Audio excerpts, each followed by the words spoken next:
Okay, guys, welcome back. We're going to pick up right where we left off from this morning, and that is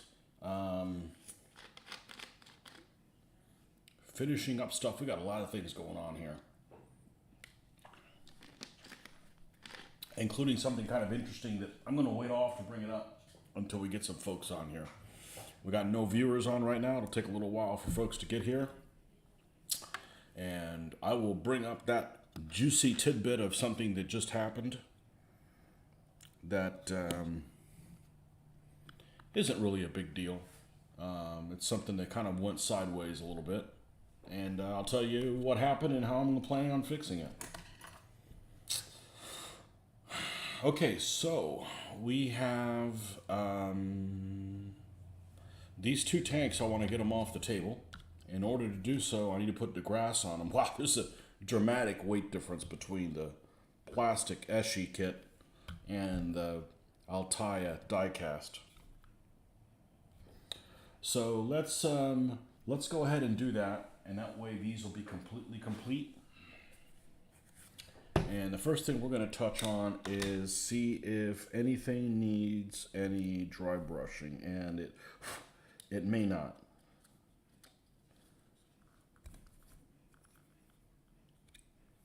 And we've got the Marder IID.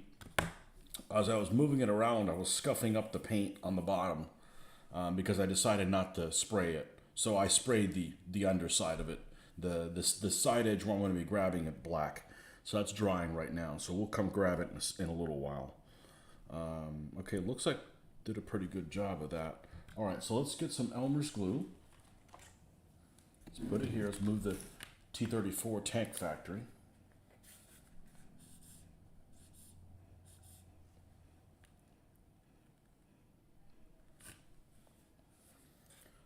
Probably gonna need more than that. And let's get a brush that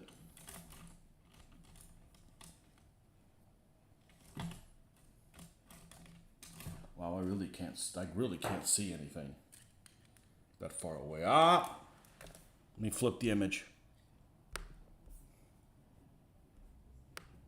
Okay, there we go.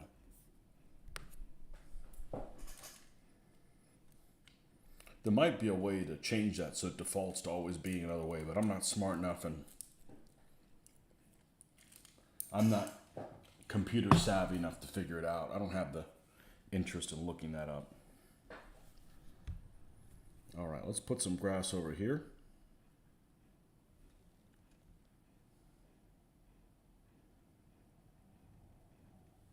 Some there. And a little on the side here. So I'm not going to be able to put any bushes on the side of this one. There's just not enough real estate. Let's just take this hatch completely off. Actually, we're going to take this off too. I need to glue that together at a later date. I wanted to just be able to screw it back on, but that didn't quite work according to plan.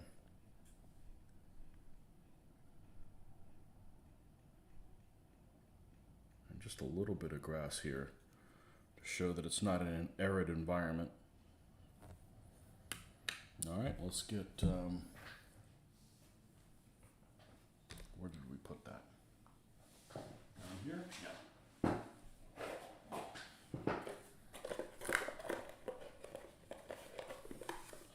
Get these camels out of here. Won't be touching those camels for a long time, I don't think. The camels for the Huns.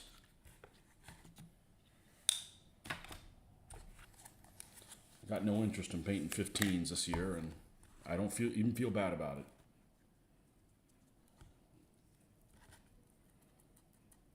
Been messing with nothing but 15s for the last 18 years, so these can take a couple years off.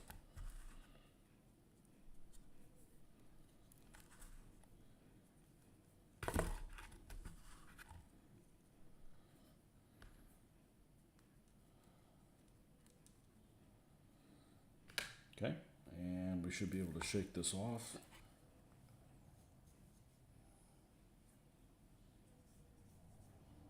Okay. Set that over here. Put this down out of the way. Next one. This one has a little bit more space around it.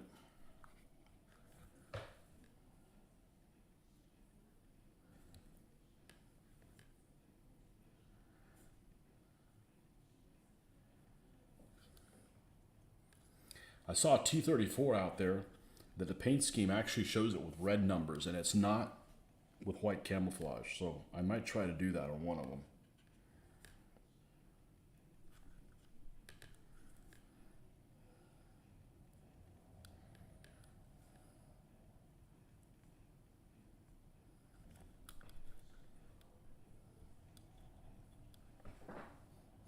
Joseph B. How effective would you say the Marder was? What are we talking about? A B-26 Marder? That's the only Marder I can think of. Actually, there's a Battletech mech called the Marder. I don't think we talk about that. I'm thinking you're probably the B-26.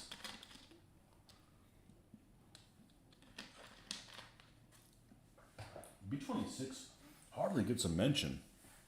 I had a model of it that I built. I think it's a, well, let's see if you're actually talking about the B-26. Before I go off on a tangent. Although, of all the three, I am a self-proclaimed World War II nut. But the theater I know the least about is air. That doesn't mean I'm ignorant of it. It just means of all of them, the one I know the least about is air. Why? It's the only one I haven't wargamed. I haven't played a World War II war game. I mean, other than flight simulators and stuff like that. I remember I got one flight simulator way back in the day, and I don't remember what it was called. I don't even remember if it was Microprose or whatever, but it was called, I don't know what it was called. But I don't like flight simulators where you only play one side. I like the experience for both sides. So if you got some kind of flight simulator where you can only play one from one team, I'm like not interested. And this one was called, I don't remember. I keep saying it'll come to me. But one thing that was unique about it is when I had a speaker, this was on my first computer, it was a speaker by a company called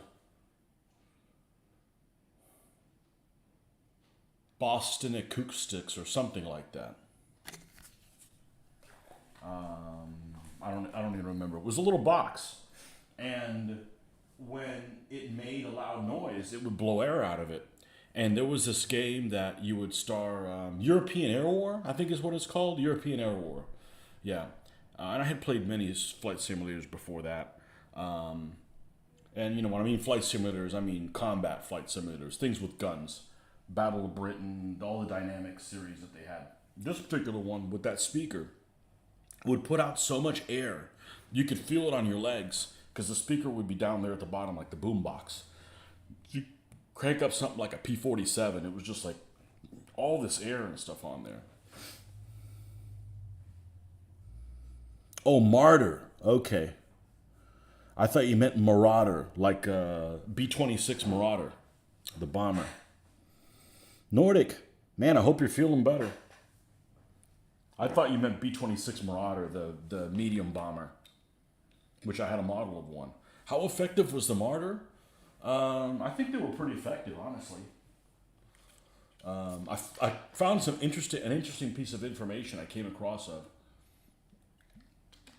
And according to this thing I read, most of the British tanks in the desert were knocked out by anti-tank guns, not German tanks. And it seems to me, I could be wrong, but it seems to me from all the scenarios I've read and other kind of stuff. Let me get the bushes and then I can talk maybe more coherently because I'm really bad at doing two things at once, and I prove it every time. I reinforce that opinion every time I can do it as long as they're both mindless, but if they're not mindless, then was the other one. See, I moved things out of the way. I've got plenty of the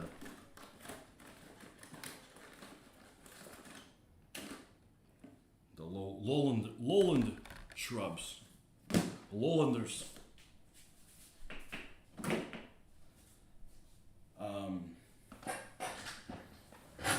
Joe, welcome. But this article claimed that most of the British tanks knocked out in the desert were by anti-tank guns. And I'm not just talking about, Matildas. Of course it would have been knocked out by anti-tank guns because it can only be knocked out by 88s. And, there's no German tanks that could penetrate a Matilda. No, just in general. So, from all the scenarios and stuff that I've read, it seems to me that the stuff that went to North Africa for the Germans in the Africa Corps, they had a higher percentage of modern equipment than the stuff for Barbarossa. Because remember, Barbarossa is only 2 months after the Africa Corps. The Africa Corps started arriving, in March, right? So April, May, June. And it seems like the stuff that went to North Africa was a little bit more modern than some of the stuff in Russia. An example I'll give you is anti-tank guns. You rarely hear or see pictures of German anti-tank guns in North Africa that are 37 millimeter. The Pak 36s. Pak 35/36. I know they had them, but there was a higher percentage of the anti-tank guns that went to North Africa were the 50 millimeter ones, the Pak 38s. Just from everything I've read, scenarios that I've seen for war games, pictures I've seen, you rarely see a picture of a North Africa 37 millimeter German anti-tank gun. You just rarely do. Where in Russia, that's where they had them all. And I don't know if it's just the pictures that they took, but that sure seems to be the perception. And a 50 millimeter German anti-tank gun is a hell of a lot more effective than a 37 millimeter one. And it's a funny thing is it could probably do better in the desert than it can in Russia, a 37 millimeter one. So, but they had, more, it seems like they had more modern equipment. Now, one thing is they don't have, no Czech tanks went to the desert. There was no Czech 38s that went. There was Czech 38 chassis. Like these guys eventually did make it to the desert, and so forth. But, yeah, I read that article. Most British tanks were knocked out by German anti-tank guns, not tanks. And that was kind of interesting, and not something really that I've paid attention to per se. We're going to use 2 of these, and then we're going to grab 3 lowland shrubs. I'm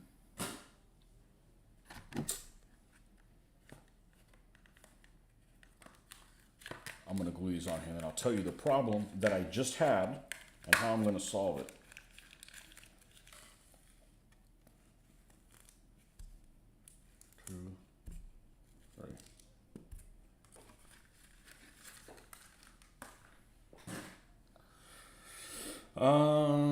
We're going to cut these guys in half. You still planning on making it tomorrow, Joe? By the way, I saw you called me, but you didn't leave a message, so that means it wasn't that important. No, I didn't know that you called me. I was watching some entertainment with the family. And hopefully you're still making it. Solving problems in painting miniatures. I am. It puts hair on your chest. Not that I need any help in that department, but I'm just saying that, you need to be able to solve problems so that they're not too frustrating. And it's not a big deal, but it is something that it literally happened just before I came on.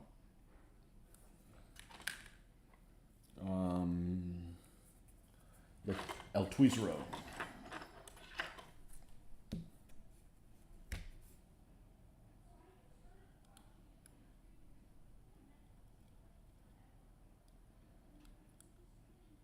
Oh, come on.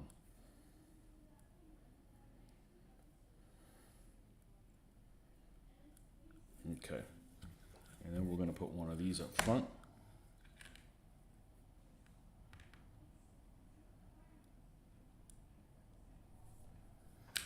So I decided to go ahead and spray the Marder II, the bottom section of it, because as I was grabbing it and painting it, I was scuffing up the paint on the bottom. It was literally going to the bare metal. And that hadn't happened on any of them. So I'm like, okay, so maybe it needs a real coat of paint on the bottom section. You know, just like the running gear and stuff, that's where I'm grabbing it as I'm twirling it around in my hands. So we got that thing drying. It's probably dried now. All right, so that one's that one. And then this one is oh so heavy. I'm going to put the brighter grass towards the front.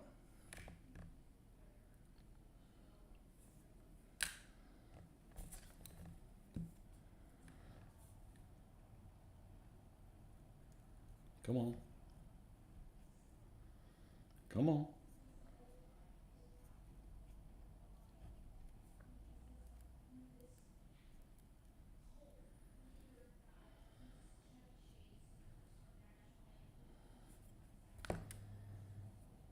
And one of the other ones in the back.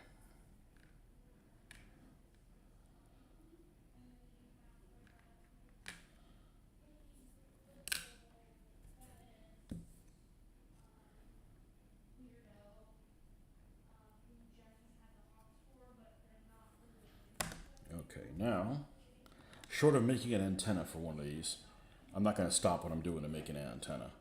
That'll just have to wait. I'm also not going to epoxy this closed just yet. This is good enough for now.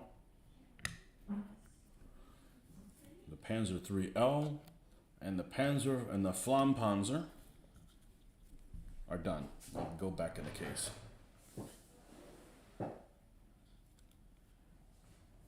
Your chest is hairy enough. Yep. Don't need any more there. Ooh.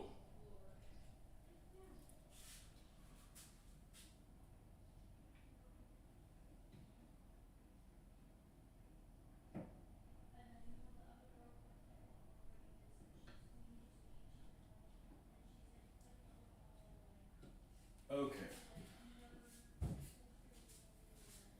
So the problem I had before I went online is I had this Marder from MMS that I had super glued on this stand, and I want to put it on the new stand so it's the same thickness. So I go and man, it's really difficult to pull it off. I pull it off and some of the tracks are still left there because this is a resin kit.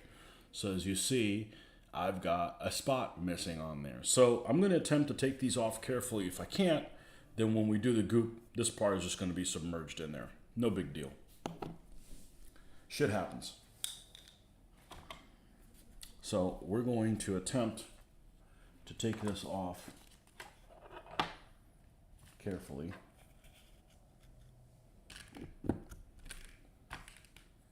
And let's rinse this brush.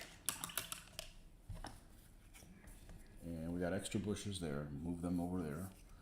We will reuse them.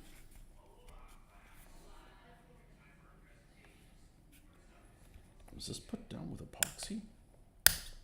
Maybe it's epoxy.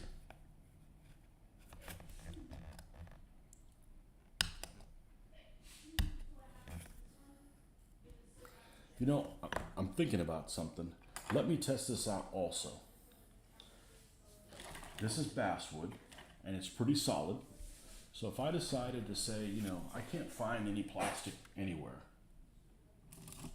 any more black plastic, I want to use basswood, which is available everywhere, right?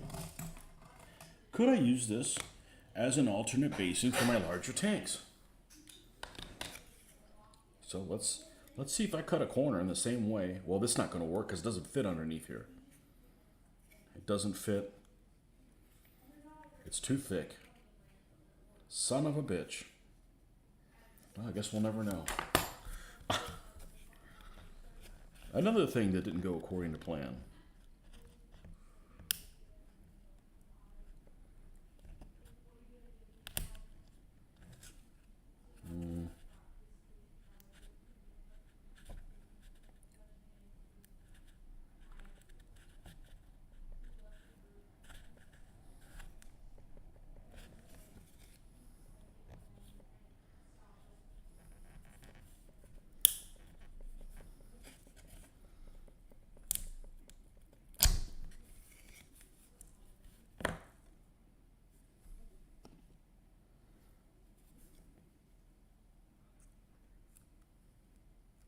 It isn't worth it. It isn't worth it. We will just goop this down.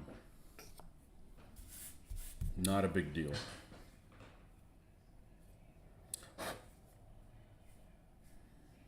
All right.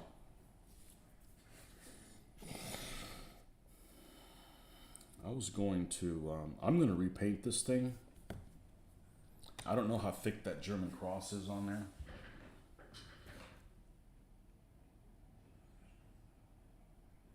I'm going to just dry brush over it, and if some of it shows, that will be a, what do you call it? That will be a guide for when I repaint the one on top of it. You went from playing D&D once a week to 3 times a week last week. Chest hairs are still growing for me. I have little hairs poking. 5th edition, that's woke superheroes and 50-page backstories.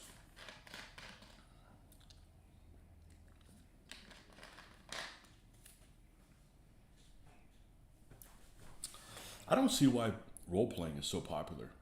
I don't. I think there's computer games that could do that type of experience much better. I'd rather play Diablo. You know? You could play out with multiple people.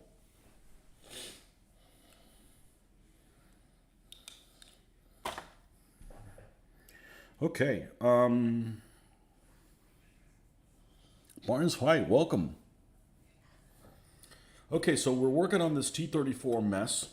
We've got these 4 done. We have the cancer-causing lead here. Let's clean up all the running gear, which may not need much cleaning up. And then we will epoxy these together. We will take them to the spray area outside, spray these guys black, and while they dry, we bring the Marder IID back in and go back to working on it. These don't need a whole lot of cleanup. And if you're a purist, you will notice that this has the wrong type of tracks on it for this model T34, but I don't give a shit. It's the one that it came with.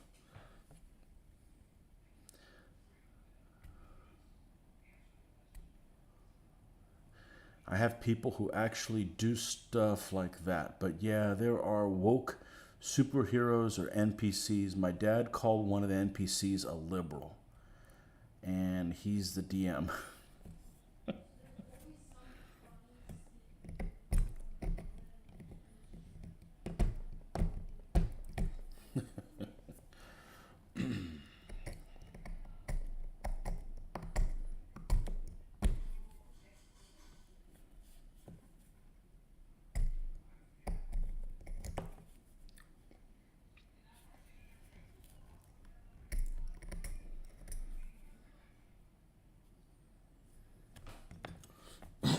I went into that game store and it was like woke hell. I'm like, get me out of here. I'm actually okay with people being liberals. I'm just not okay with people being all woke and shit and revisionist and all that crap, you know? But hey, you know, do whatever you want.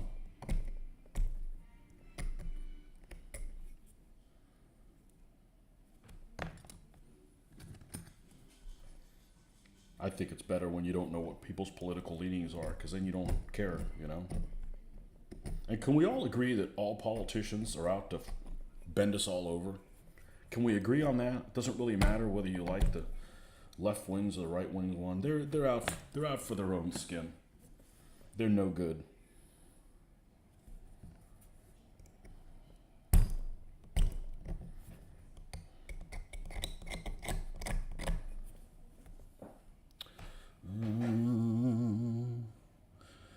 He's made some MMO superhero game. The player power is just absurd right out of the gate. You're not playing heroic fantasy at that point. You're playing MMO superhero. The new Dragonlance campaign 2. My dad didn't make the character. I found that YouTube channel, Tony. Panzerschule. Okay, I've seen it. He's like a German dude. Battlefield 3D vid is roughly a year ago. Okay. All right. I'm going to bookmark that.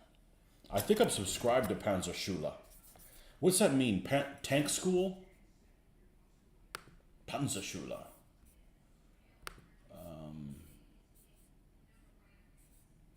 I'm pretty sure I subscribed to his channel because I liked one video that he did, and then he either's in another language or he speaks really thick accent, I think. No, I don't want to look at stuff across my channel. Take me home. Take me. No, I don't want to go there.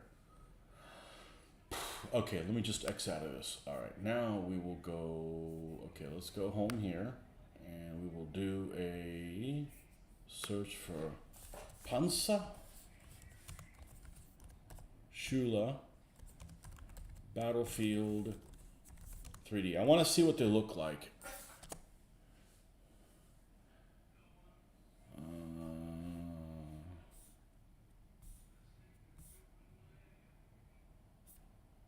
Let's go on his channel.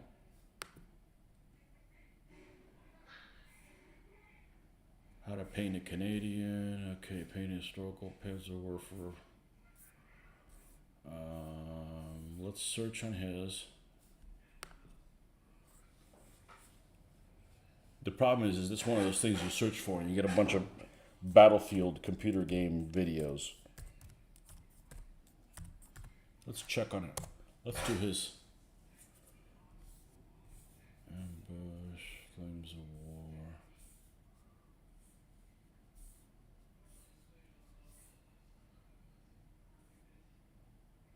You know, I was thinking, contact this guy. Hey, if you send me some stuff, I'll paint it for you. But then he dictates what order I paint things in, and that kills creativity.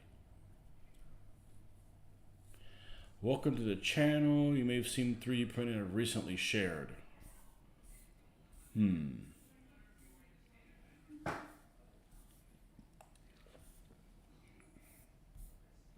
Okay, I'll look for that later. Thanks for that tidbit there of information. Roughly a year old. Politicians are up for sale and they can't afford to make the purchase. Yep. Dragonlance, interesting setting, but to read, but to play in is not a good thing. There's some role-playing game on computer, and I don't know what it is. So it almost looks like Diablo, but it's turn-based. So in other words, kind of like how the old, I want to say the old Baldur's Gate was that way, right? You rotate through your characters on initiative and stuff like that. And you would do so. It's not really a role-playing game. It's like a tactical fantasy combat system. So I'm in. I'll buy into that. I like that stuff. I don't want to check for traps or all the role-play LARP crap type things that are going in a game. And I forget what it is. It looks really good. I don't know what the name of it is because I've only played fantasy games that are computer or console driven, maybe 6 ever in my whole life. But one of the things you can do is you can play a character that is like part dragon or something like that. And I thought that was really strange. They're dragon, but they're not like a huge dragon. They're like a humanoid, like if a person mated with a dragon. A person mated with a dragon, yeah. The dragon better not be on top. That's all I'm saying. You're going to have problems. And I forget what it was. It's got pretty good reviews, but a lot of those games, the problem they have is they don't have a good replay value. In other words, they're very linear, and the dungeon is a set piece thing, and it's always the same every time, or the dungeon is always the same shape. That just doesn't have a whole lot of replayability, at least for me. So I don't mind those kind of games because they end up becoming a treasure hunt. So it becomes, okay, let's see what we can find here. That looks pretty cool. I'm going to take an intermission of vacuuming this. Well, not really an intermission. I'm going to stop, vacuum some of this up, and then we will continue. That's what we have this little hand vacuum here for. How is it on charge? It's still 2.3.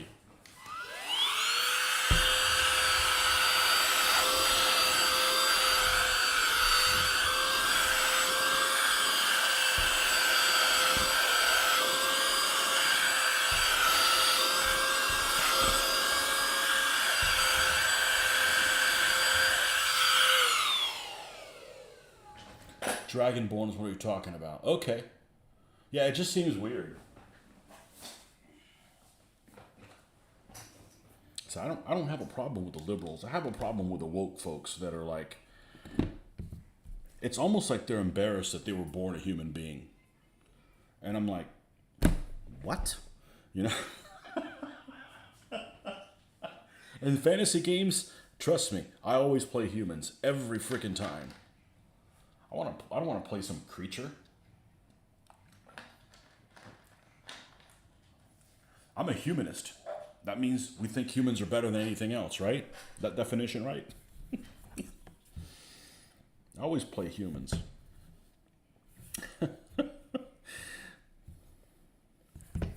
All right. Oh man, this thing is... I don't know if I've built up the muscles to do what I'm about to do. This is a pain in the ass.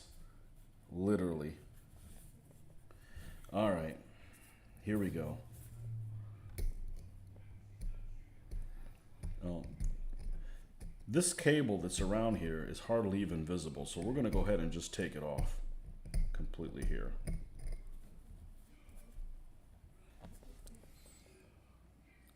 They identify as dragons, yeah. Who the hell wouldn't want to be human?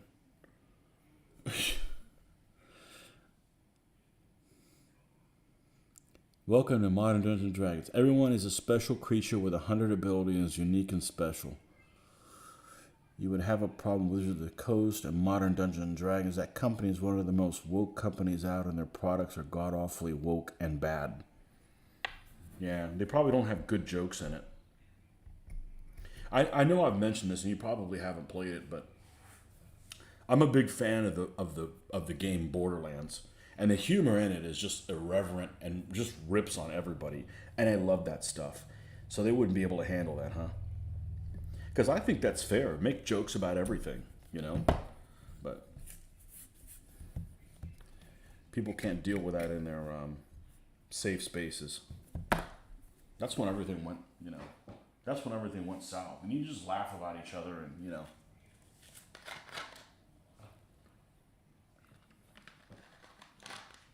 Oh, well, I'm not going to change.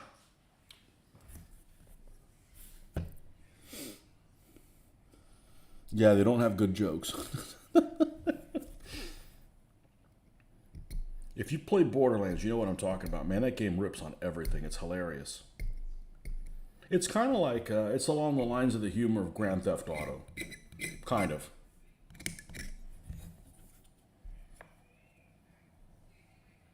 But funnier.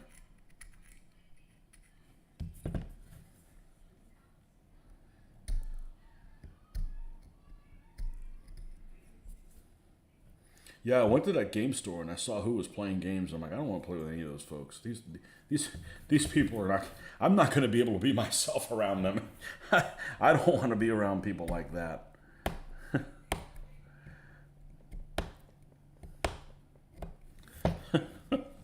I want to play with folks that I can be myself with. I like who I am. Damn it.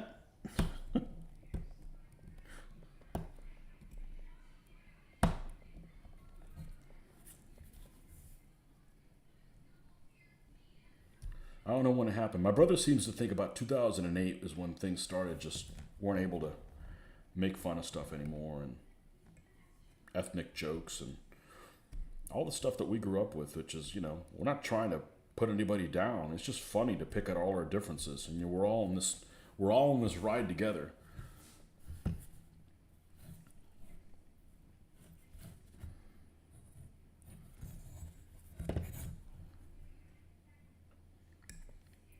Now, if you listen to comedians, that's all off the table. And the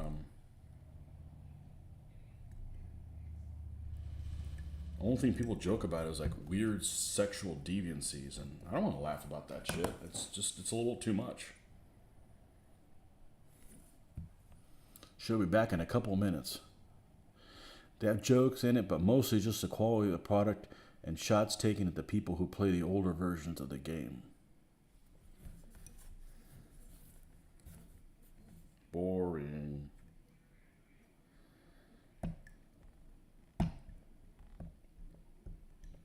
Let's just go ahead and take the rest of this cable off. This one did not come with a cable. No HBO for you.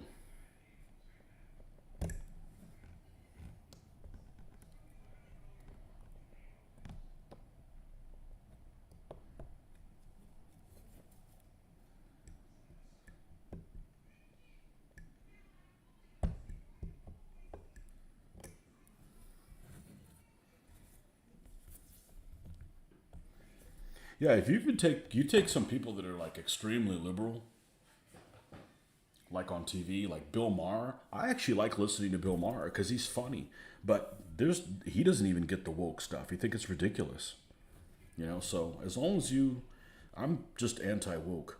I'm fine with people having different opinions about different stuff. I just think that anytime the government touches something, it just turns to shit. But you know, they got to be there because there's businesses that are out to get away with murder. So you got to have some oversight. You got to have some oversight, or they would just run rampant. But the oversight isn't the problem. You just need to be competent. This is going to be a little bit more difficult than I actually planned.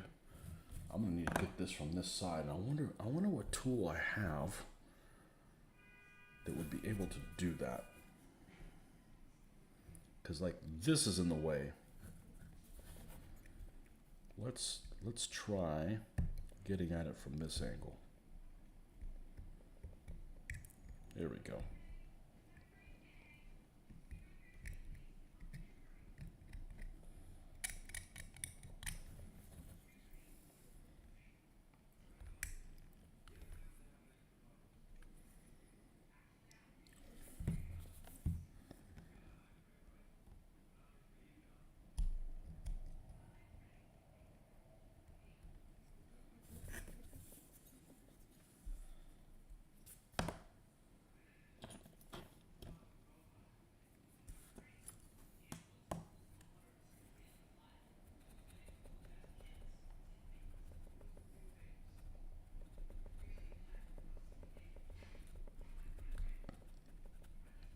All right, we're going to work on these one at a time. And of course, after we're done with this, we can just glue them together because this is the last step here. Nice thing is when I do this scraping, it doesn't really show up on the final. But this is the part I hate to do. I've got to come down here, and I've got to take this machine gun off.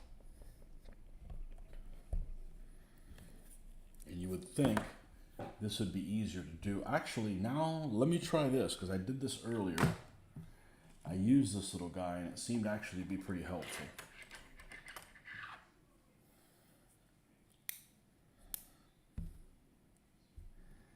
Let's take that all the way to the bottom. Actually, let's make sure this goes all the way up against the tank. Because this process just takes forever. And it's just almost like brute force.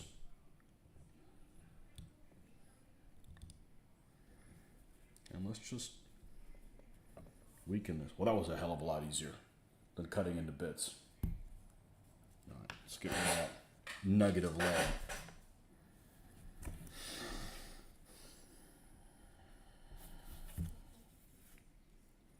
Now this is always interesting how I'm going to do this. I think we're going to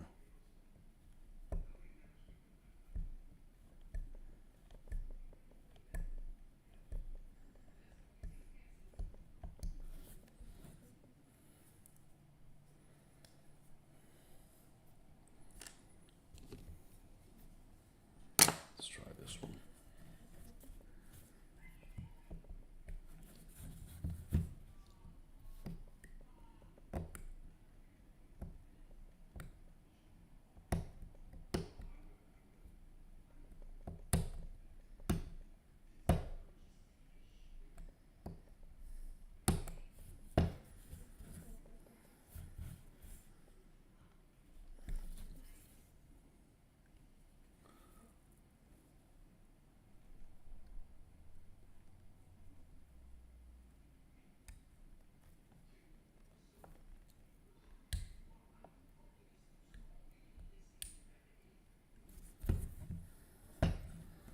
Now, this little guy right here. I think this little guy is probably the best one.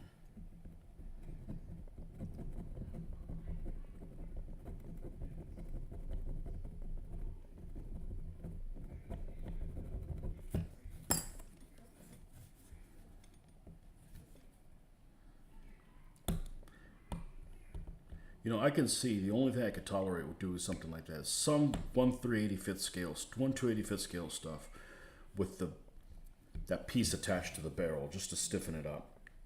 But even most 1/285th scale stuff doesn't have that. You know, it's mostly like Pico armor. The 3mm tanks and stuff will have the attached piece onto something. Anything else other than that is not going to have those attached pieces on there.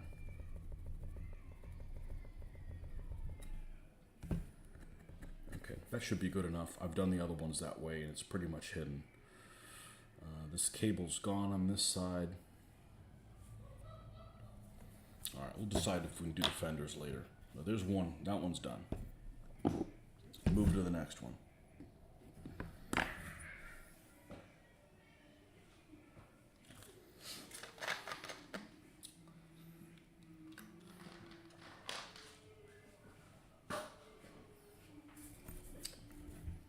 And this cable's almost gone too, so we'll take it off as well.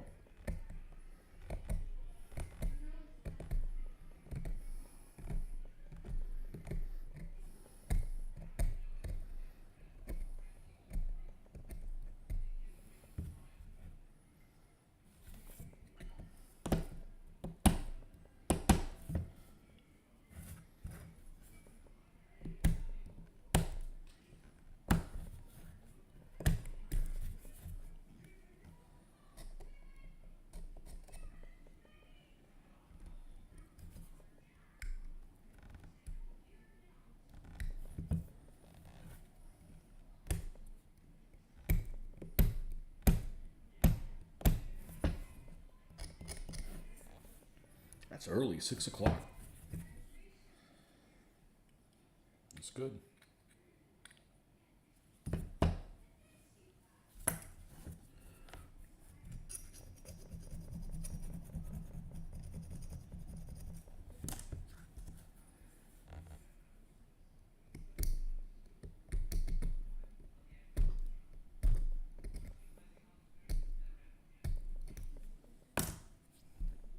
Where's the other one that I had?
That'll work.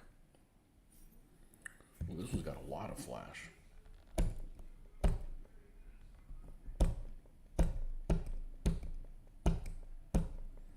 I understand some of these molds are now carried by a company called Early War Miniatures. Not these. They don't have these T-34s listed in their inventory. But they got some of the Skytrek stuff.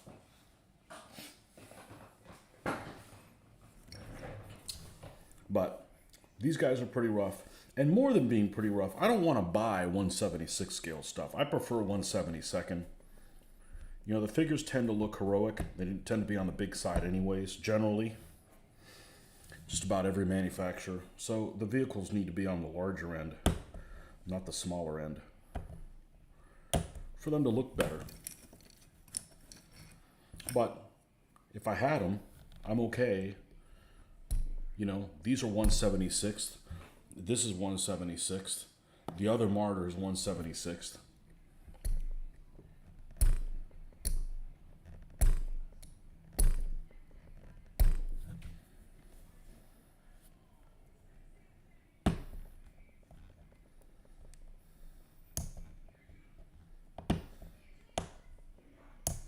And the only reason I'm taking this off is because it's not molded well. If it was molded well, I'd just leave it on there.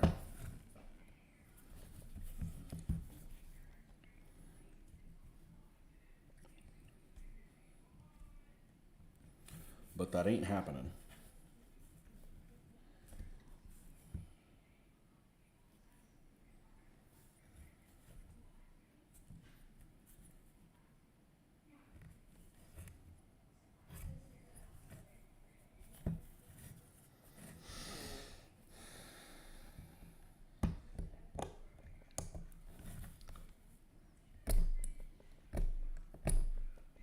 And even if I had an X-Acto knife that could go slow enough to do this, I wouldn't do it. I don't want all this. I don't want all these lead particles where I could be breathing. That just doesn't sound very good. I'm okay with these clippings because I'm not going to eat any of them.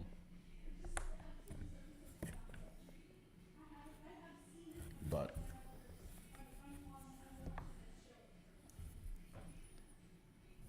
let's see.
All right, what did we do last time? We just broke that thing off. Let's try doing it again this way, same way. That was a hell of a lot easier.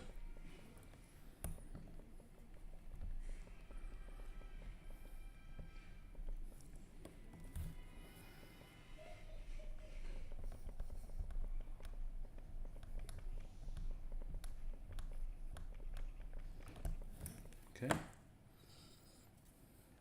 Where did it go? There it is. Hidden in plain sight. I get extreme tunnel vision when I'm working on stuff without my contacts in. That was a much bigger piece left.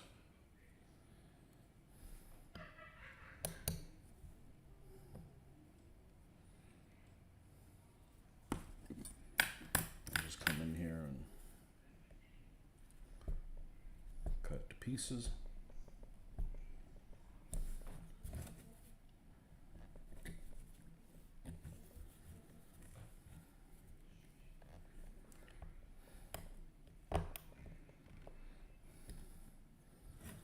But going back to your question of how effective I think the Marders were, the most dangerous German AFV I read were Stugs.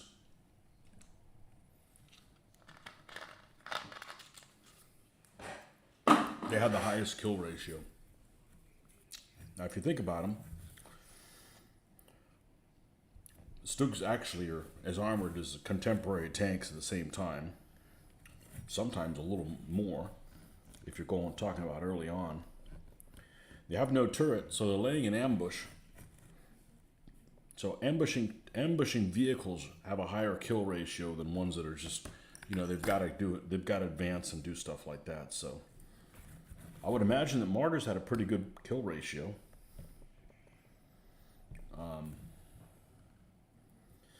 If you're serving on a Marder, I'm just trying to think out loud here. You don't have a lot of armor, but if you have to bail out, you just jump off the side, right? It's like being on a boat, like being on a fishing boat. You just jump off the side and you're done. You don't have to like scramble for a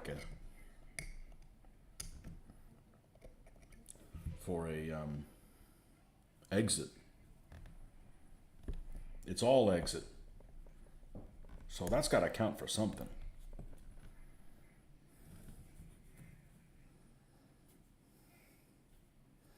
Stug, the most produced AFV of Germany during the war. I don't know.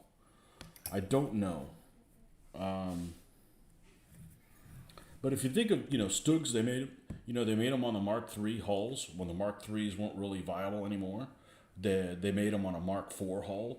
They made a lot less of those. Most of them were Mark IIIs. When they were producing a lot of them, they had the Pac 40 in them. That's a decent gun. Pretty much can take everything out except maybe like a JS2 or some really nasty German stuff. Really nasty Russian stuff. It's pretty much can take anything else out. Any T-34 variant, any Sherman variant, except maybe like the front of a jumbo or something like that.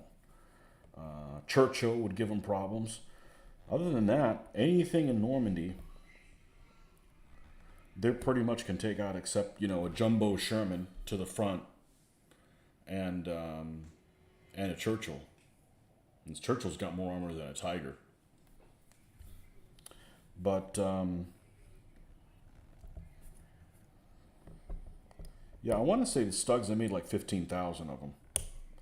Which, if that's the case, they would be the most common. I don't know how many Stug 3Gs, but that's probably what it is. It's the Stug 3Gs probably made more of them than anything else. But, Panzer IVs, they made as many Panthers as they did Panzer IVs. They made 5,000 and something Panthers, and they made 500,000 and something Panzer IV H's or something like that. So,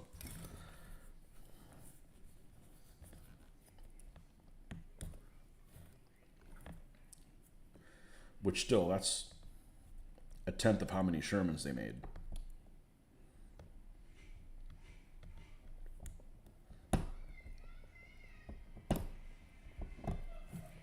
All right. If I decide to say, I'm going to take this fender off.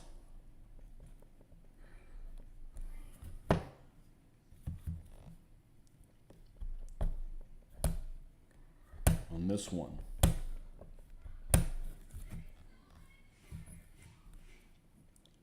What's that doing?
Wish this was just a little bit softer.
Now, I need to take a look at something to see if this part is left when you take the fender off or it isn't.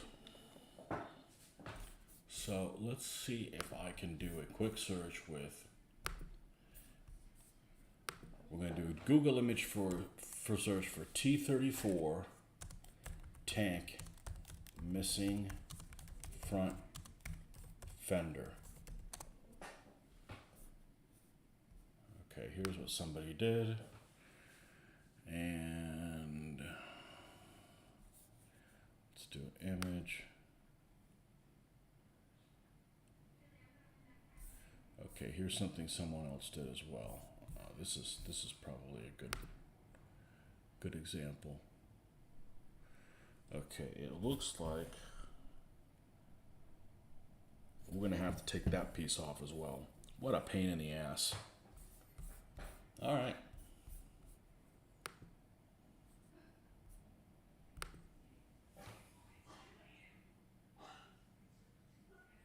Gotta love it when a few minutes turns. You've been gone for half an hour?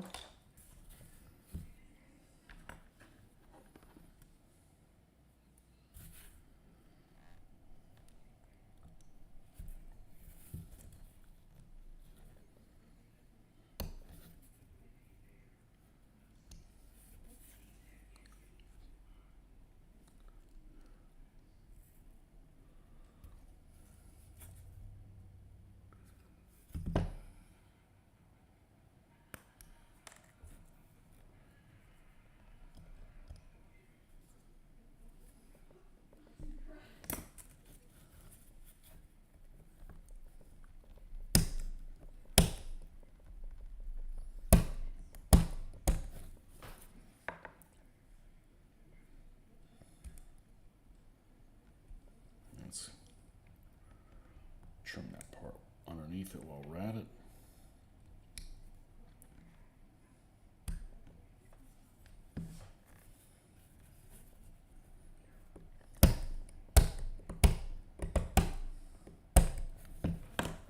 Now,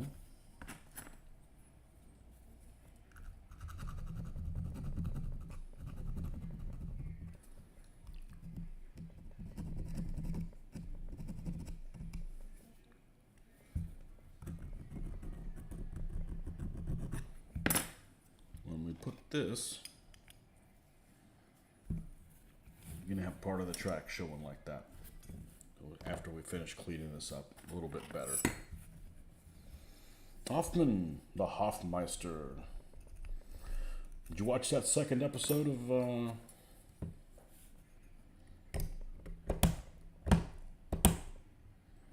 Black Mirror? Metalhead? I've seen them all. I haven't seen all the Love, Death Robots, but I have seen all the Black Mirror ones. And I liked most of them, honestly.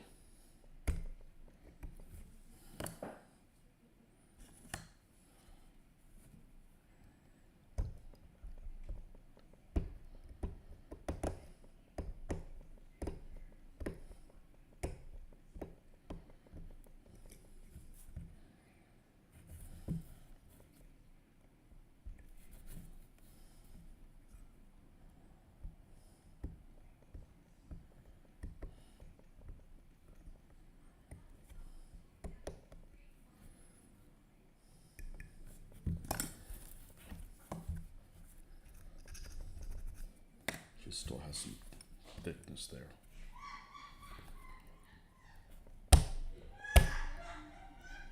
Well, something's funny in the other room. My daughter has a friend over, so that's them laughing at who knows what.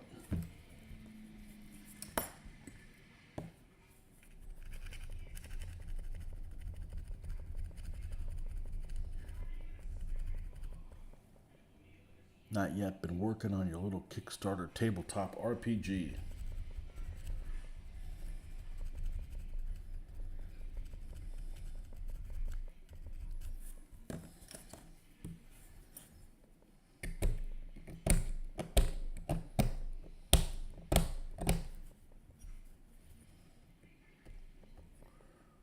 Never done a Kickstarter.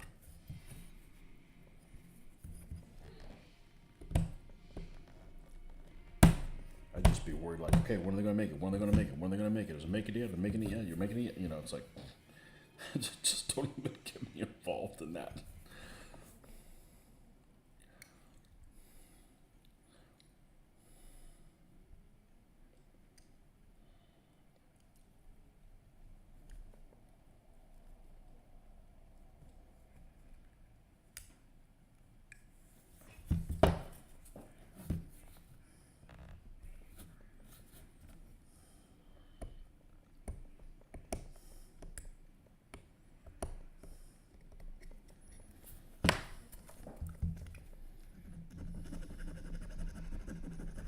Again, if I was doing this out of plastic, I'd have been done with this a long time ago.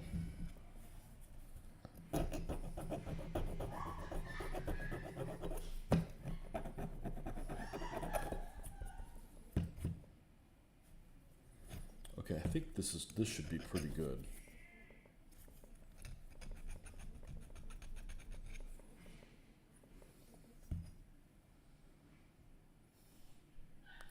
It's a solo GM-less survival game. And it was funded in 24 hours. So it surprised me. Wow. That you must have put word out in the right places for people to jump on it so quick. That's good. Hope it does well, man.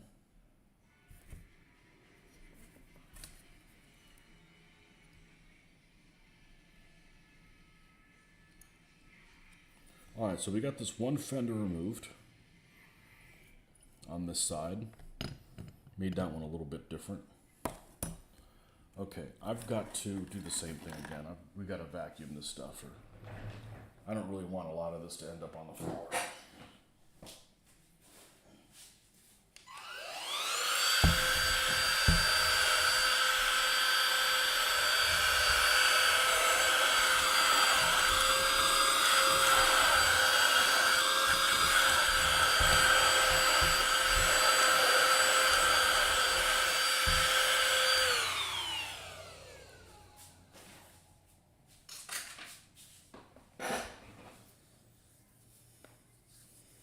Barbarian Prince. Hey, Rick. Welcome back. Dun, dun.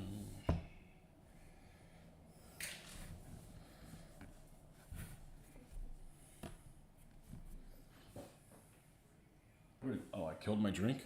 Jeez, I still got some water here, right? Yep.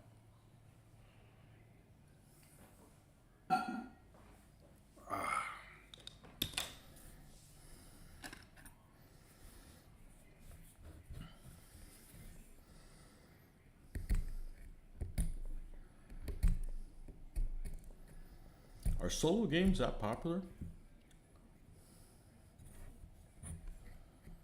I wouldn't want to play a game solo. Cool things could happen and nobody would know about it.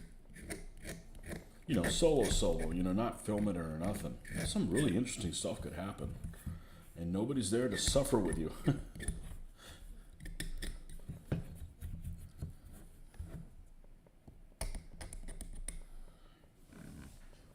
I'm not going to mess with the back ones because there's these rivets that are here really close. If I have to try to cut this off and not damage the rivets, that's going to be like impossible to do.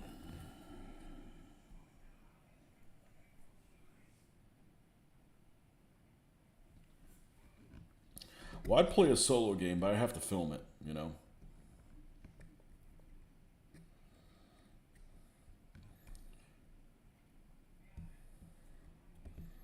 Yeah, but there's no more pandemic. Are people still playing solo games? Are there people still hiding under their bed?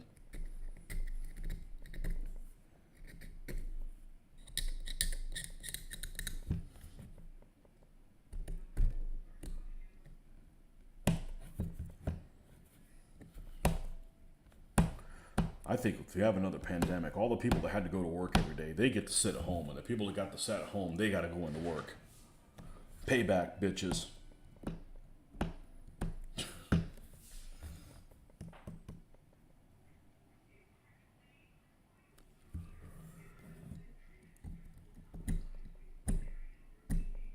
Yeah, I don't mind playing solo, but I'd have to film it. Just sitting there and having really cool things happen and nobody to share it with would suck.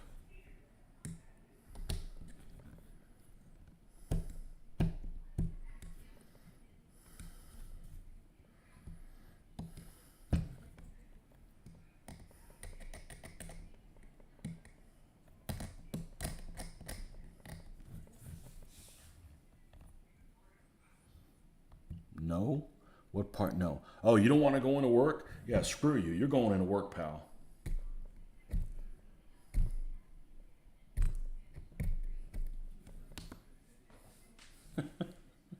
You notice that's when everything started getting expensive. When you lazy asses got to work from home.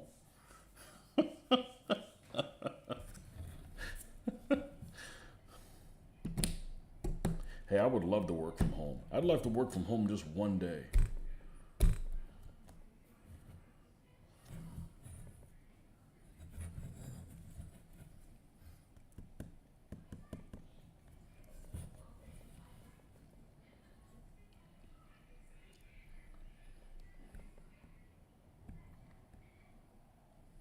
Man, I hope things change the next year and a half. I really don't want to have to time to switch my car out in the car situation be the same way it's been. I don't know about this whole. Well, you can't test drive it because we don't have one, or you gotta put a down payment and order your car. I mean, I'm not gonna do well with that new bullshit.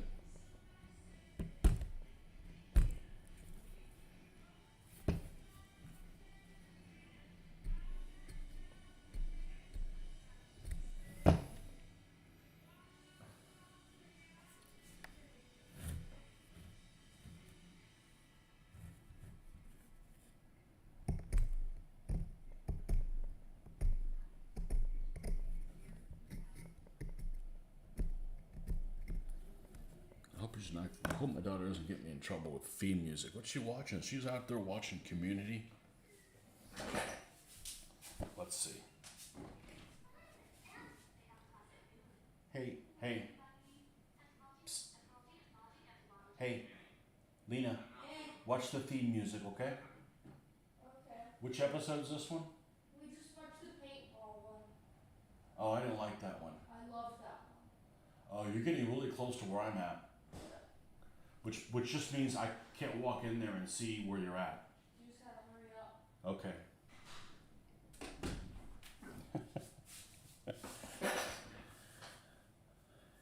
The moment we were all given free money, it's not free money. Yep. I never vote. I don't vote for the free money. I made an A in economics. I know how it works.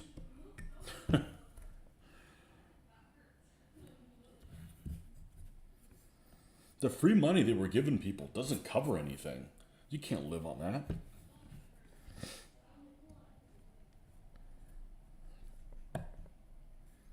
I just hate things being more expensive and the service being, or the products or the service being shittier. That's just counterintuitive.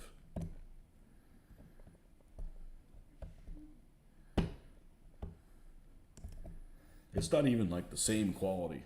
You know, it's like it's shittier.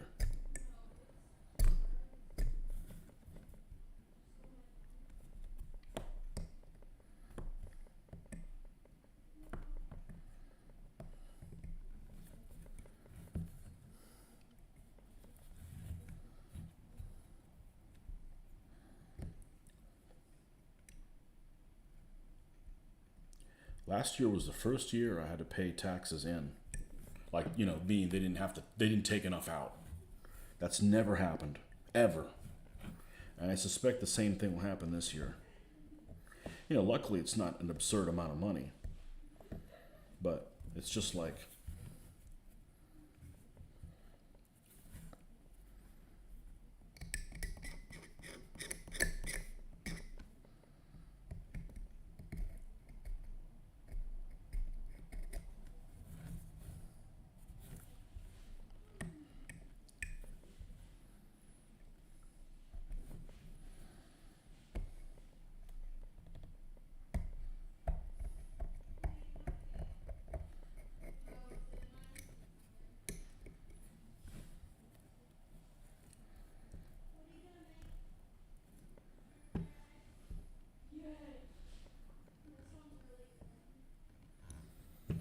this one and one more, man.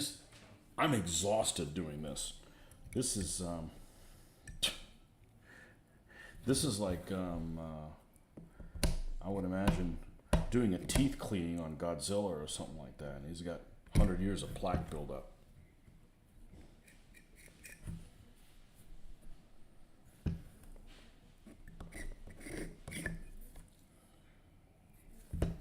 All right, let's see if we get a good break on this one.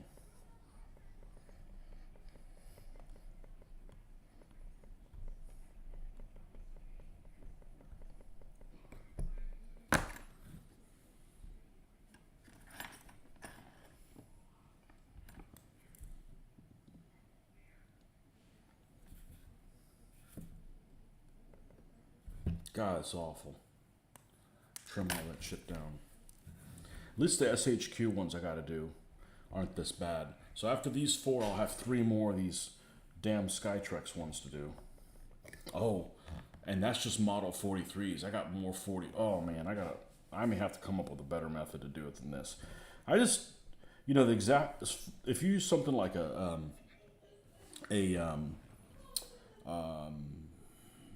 Dremel, it just spins too fast for our hobby. It's way too fast. It needs to be like 10 times slower. So you need to put something maybe on like on the drill, because the drill you can get it turn pretty slow. Put something on it to slow it down and grind this little stuff down. But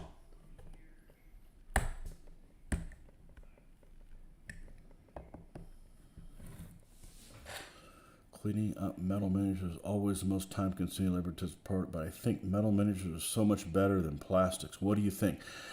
Figures, I prefer. If you don't have to put any parts of them together, I prefer metal. If you have to customize them, I much prefer plastic, even more than resin, because you can use so many other glues. A hobby saw that. I don't want to damage anything else. It's just going to take a while. It just takes longer than, I actually don't mind how long it's taking. It's just a lot of, it's a lot of effort. It's not, it's not calm. It wasn't like I took the with the wet dry sandpaper and sanded the guy's feet down this morning. That was a breeze. It's just, I'm putting a lot of pressure on this to do it. But, it's all right. I mean, I could just give up and just leave the machine guns on there, but I got to paint the other part like it's not there,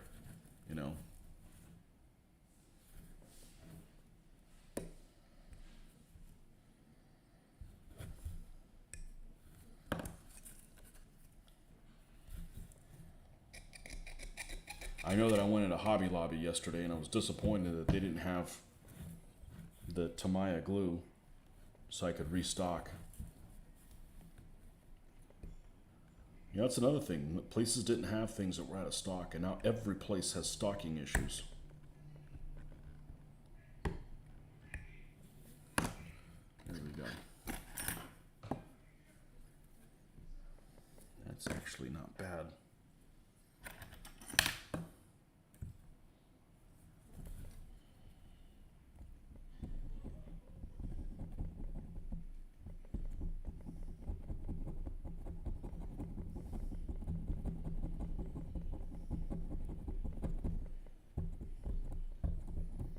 No wonder she was laughing and watching Community. I didn't never watch that show, and I picked it up in like the last month.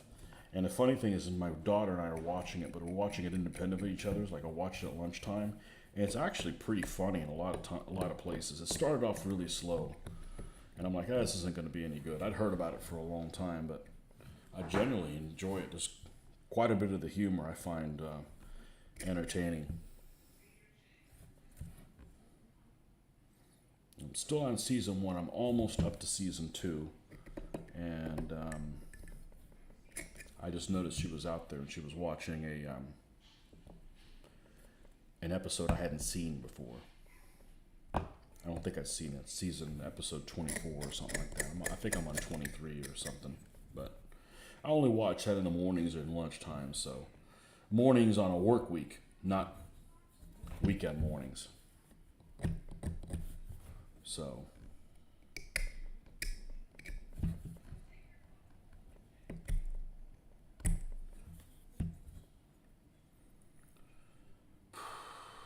okay, I think this one's all right.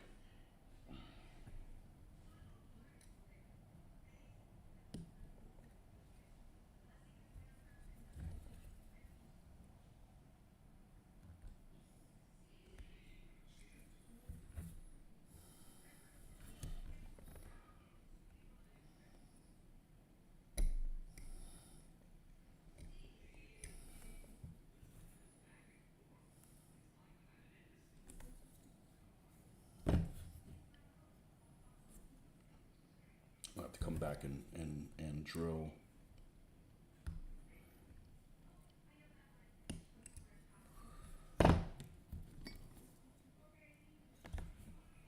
Drill these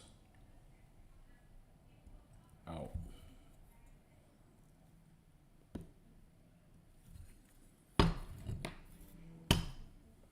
Last one.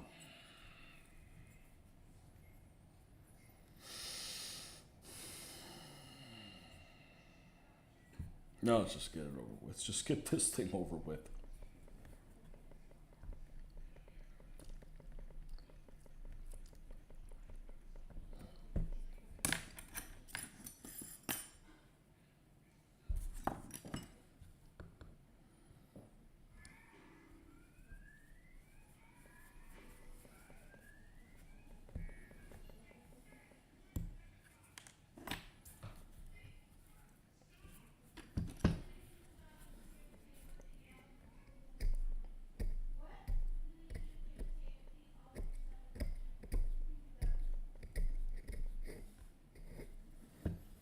And then we'll have to glue where these fuel tanks and stuff go.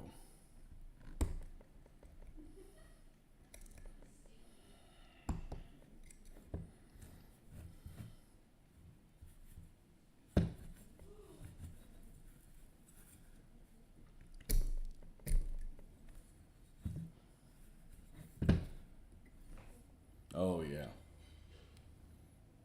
Have to wash our hands before we lick them. Although I'm pretty sure it probably takes a large amount of lead to really mess with you, but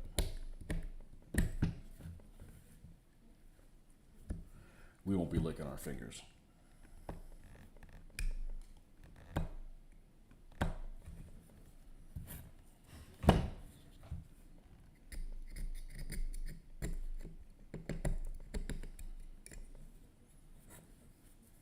If I wasn't as tired as crap, I'd try painting some miniatures, but I slept under 4 hours and just feel like sitting here. That's okay.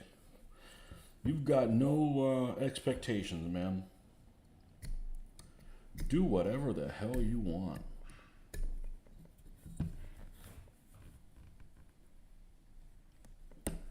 It's all good.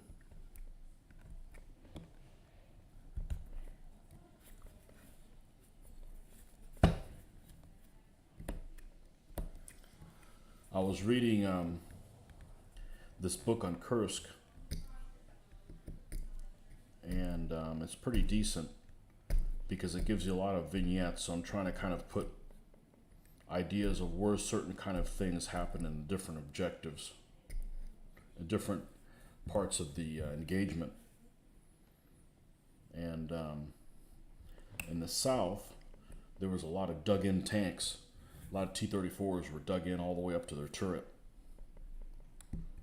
So I could see making some terrain pieces that, you know, you could put the tank underneath and it looks like it's basically hidden, almost like a caisson or something like that. That might be cool to do at some point in the future.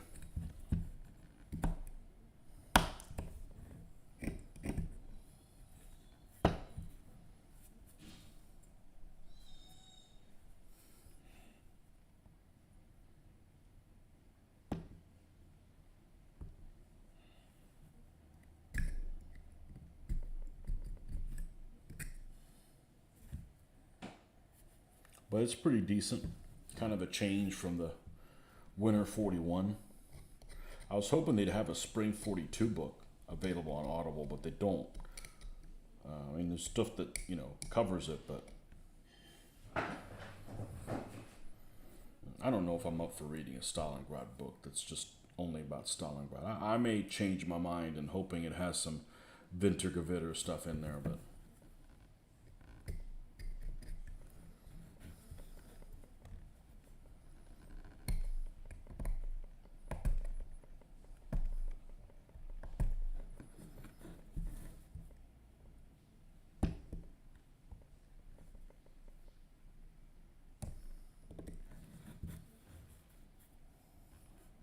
no need to take the risk. You wouldn't make a good gambler. I wouldn't either. It's not my personality type.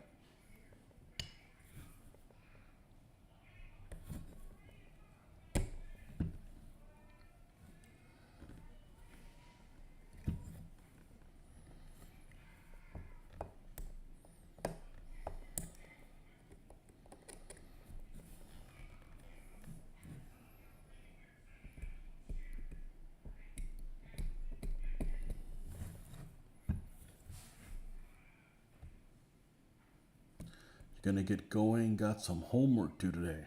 Oh man, I'd rather cut 20 more of these than do any homework. Well, I should say any homework that involved writing, I'm out. I don't care to write.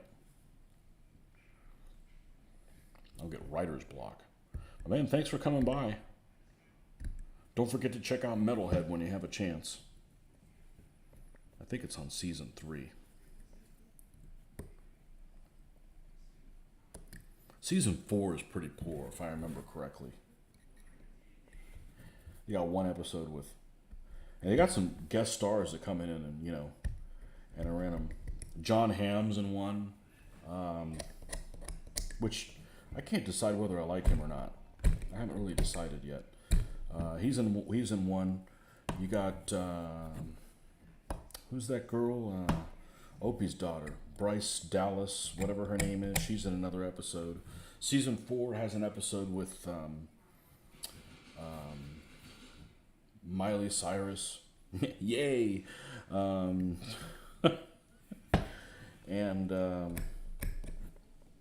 I think it's a good series. I liked most of the episodes.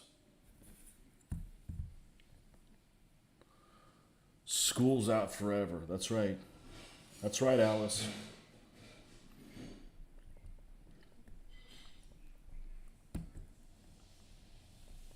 Actually, caught part of an interview with him, and some people that you think are not very sharp end up interviewing really well, and actually are pretty interesting to listen to. And he happened to be one of them, who's actually pretty interesting. Another guy that has some pretty interesting interviews is David Lee Roth, who I think is just an ass clown, but he interviews really well. Like, man, this guy's, if he wasn't so crazy all the time, he's actually a pretty sharp dude. I mean, they all have to be pretty sharp dudes to be successful as they have been in the music industry. But, they're just their outgoing persona is like, they're just, that's not where they're going. But it's interesting listening to interesting interviews. Not that, I'm a fanboy of people, but you end up surfing around on YouTube and these things get suggested to you and you're like, all right, I'll watch it for a little bit. And the next thing you know, 15 minutes gone by and you're really entertained.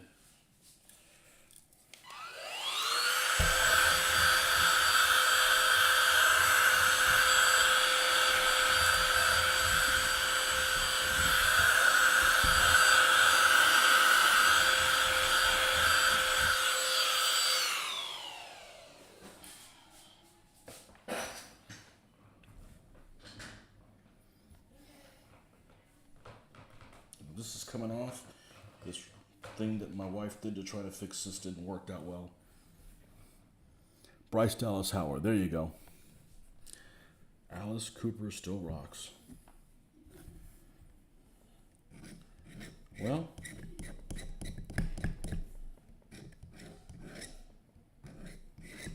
can't say I'm up to date with what he does, but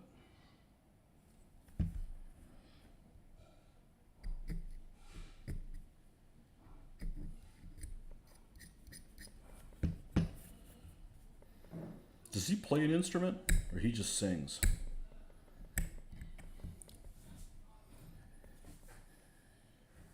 Because I'm not a fan of people that are like, oh, so and so that they're a musician and all they do is sing and they don't play any instruments because playing instruments is freaking hard, man. I feel like the other people in the band don't get the credit, but they're getting paid. They probably don't care. It's like if this guy didn't take me on, I'd be out of a job. But they're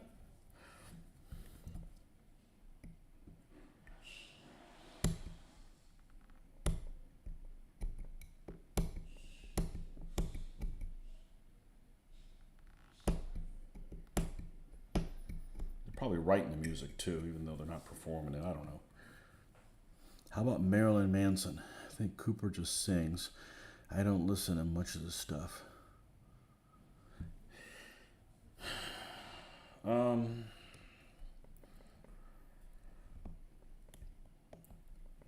Manson. Didn't they do a cover of oh, hold on a second.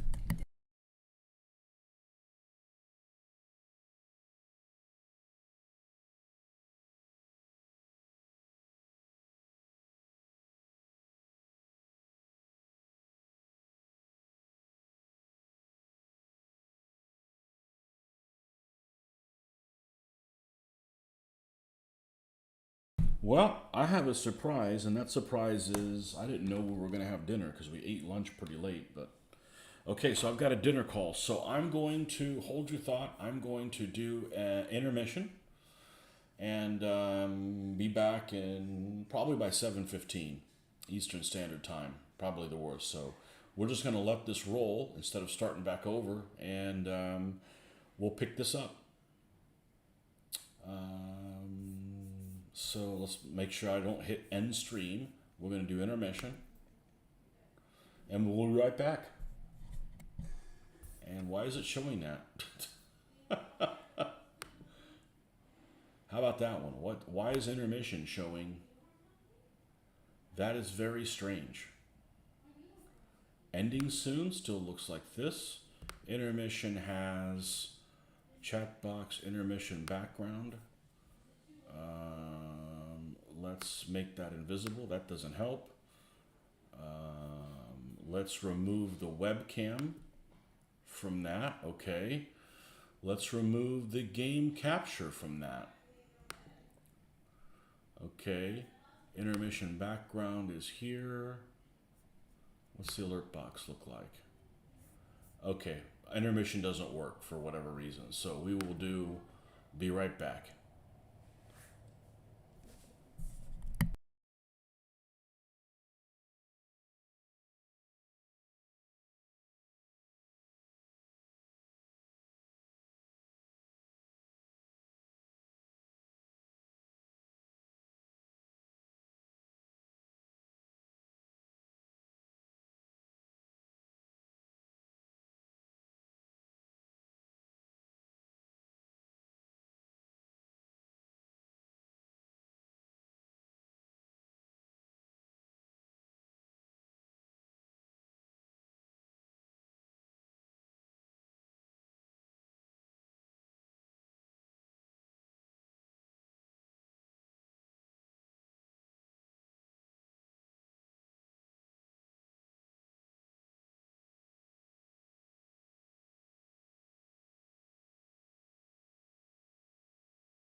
Okay, folks, we're back.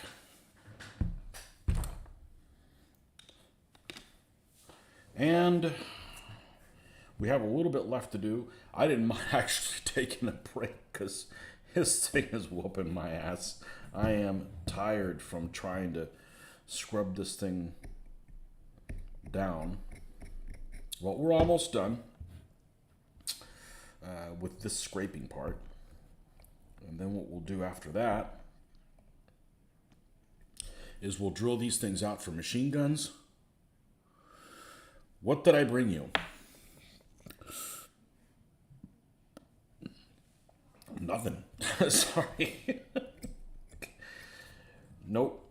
You cook. You don't need another to bring anything to you. You got it covered.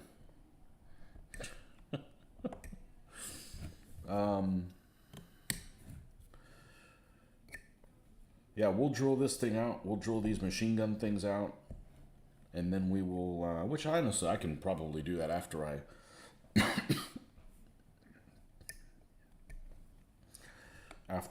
spray.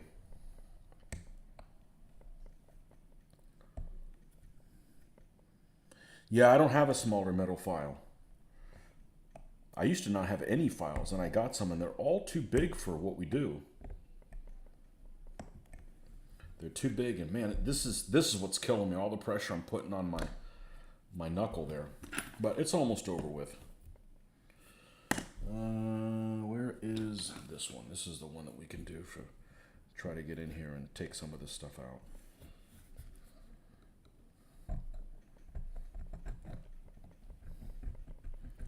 Good thing is the SHQ ones don't have this. I just don't know what I could do that has like a power or something that I wouldn't have to struggle with this so much.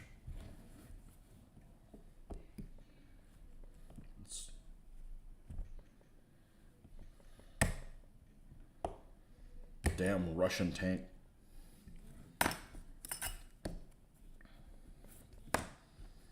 But at least when you're done with it, it doesn't look like you did this. It's just a bad design. Like, why would you cast that whole thing all with a support underneath it?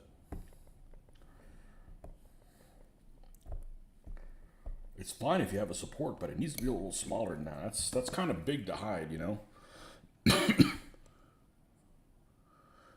Set from Hobby Lobby. I got one.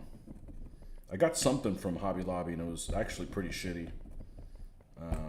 I got these are actually really good. They're Army Painter ones, but it's just the angle. I only have this area to work in. It's almost like I need, like I would need one that is shaped like square and small, so I could just go and do this with it.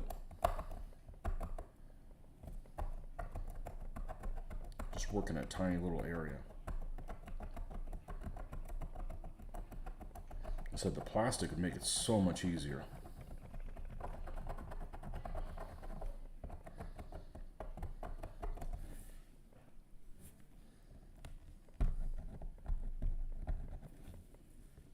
Luckily, all these scratches and stuff don't show when you put paint on it. I don't know how, but they don't, because I've done it on several other T-34s. 4 other ones, I think. All right. We're good there. We're good there.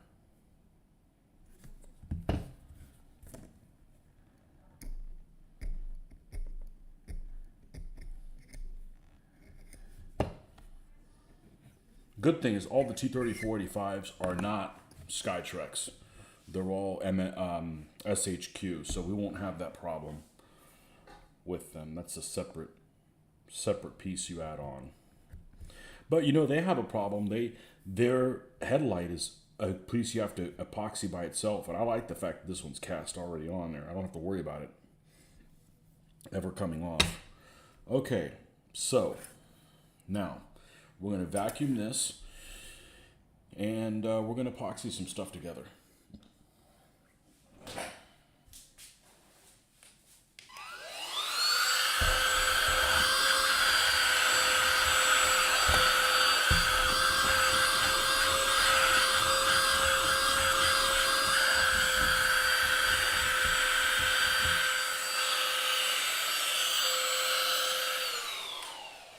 actually got this tweezer set from Hobby Lobby and it sucked. It's not as good as this one. But this says Switzerland. But the set I got, they're pretty poor. I think I got them from Hobby Lobby when they were 40% off, so. Ended up being like $5 or something like that. All right. So, two things that we have to assemble. I'm going to have to do this in multiple shots. There's no way I'm going to be able to get this much epoxying done.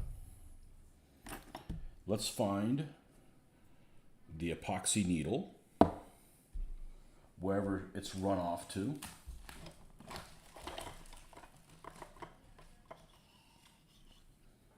Clean this stuff off.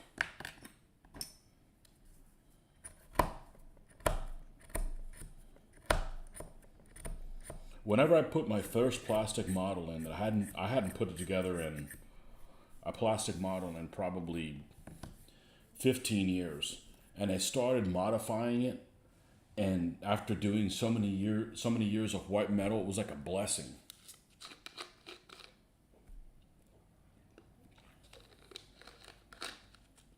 All right, so let's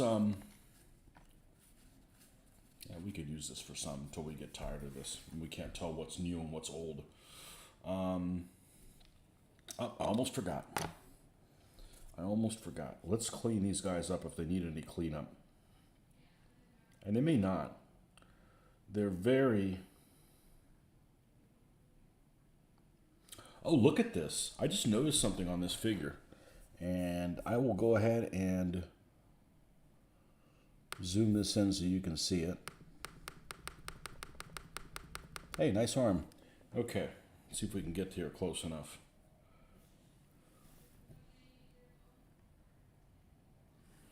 And let me get my hand out of the way. And now hold it. Let me put it up against the ground so it doesn't move as much. Okay, here we go. So here's this figure, and he's kind of basic looking. But I'm like, what is that in his hand? He's actually has a flag. You know, because you notice that the Soviets would signal with flags and shit like that. He has a flag, and it's crossed across the other arm. So that's kind of cool. You know, it's kind of a basic figure, but I think it'll paint up okay. I don't mind.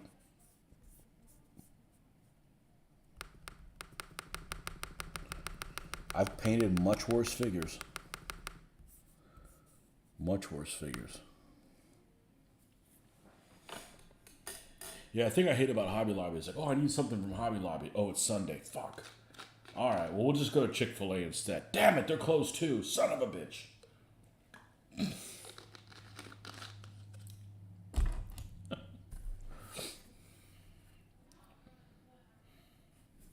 All right, he's pretty much flash free. So is he. Okay. And how are the barrels? Are they pretty much flash free? Yeah.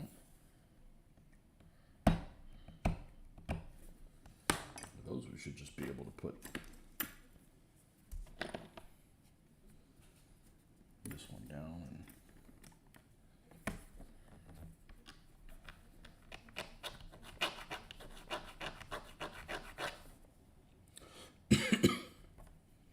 we're not going to use all the tanks.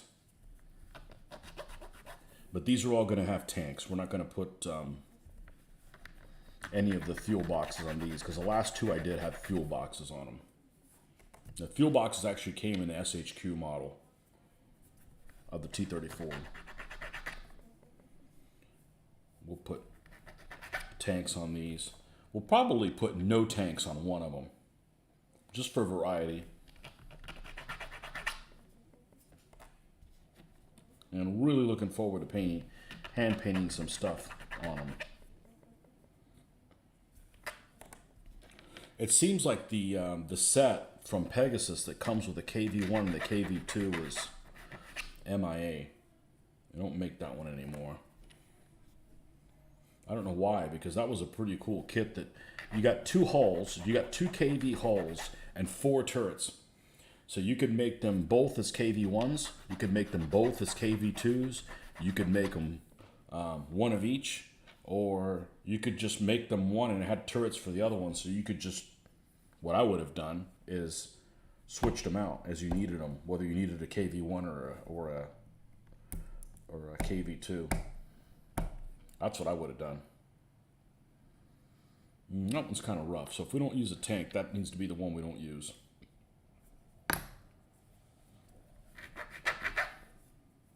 So that's a pretty good value for $16 or something like that. But that one seems to be MIA.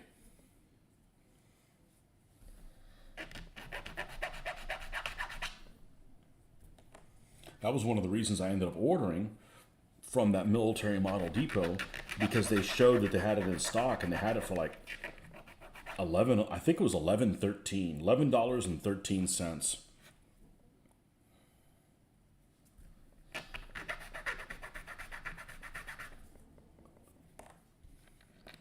Sometimes things are too good to be true.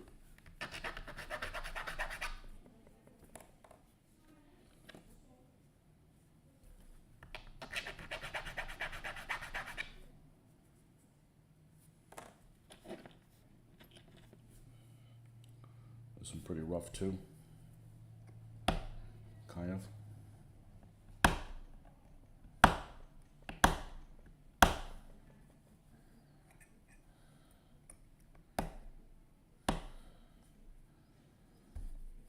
I don't think I've seen 4 fuel tanks on a tank.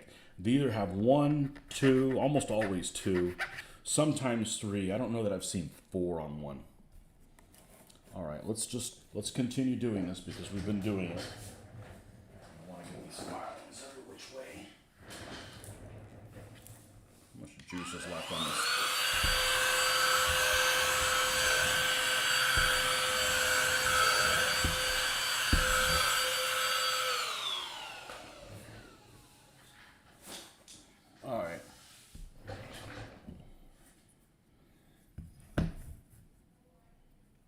Where did the tracks go? Up here. Well, we got to mix up some epoxy first.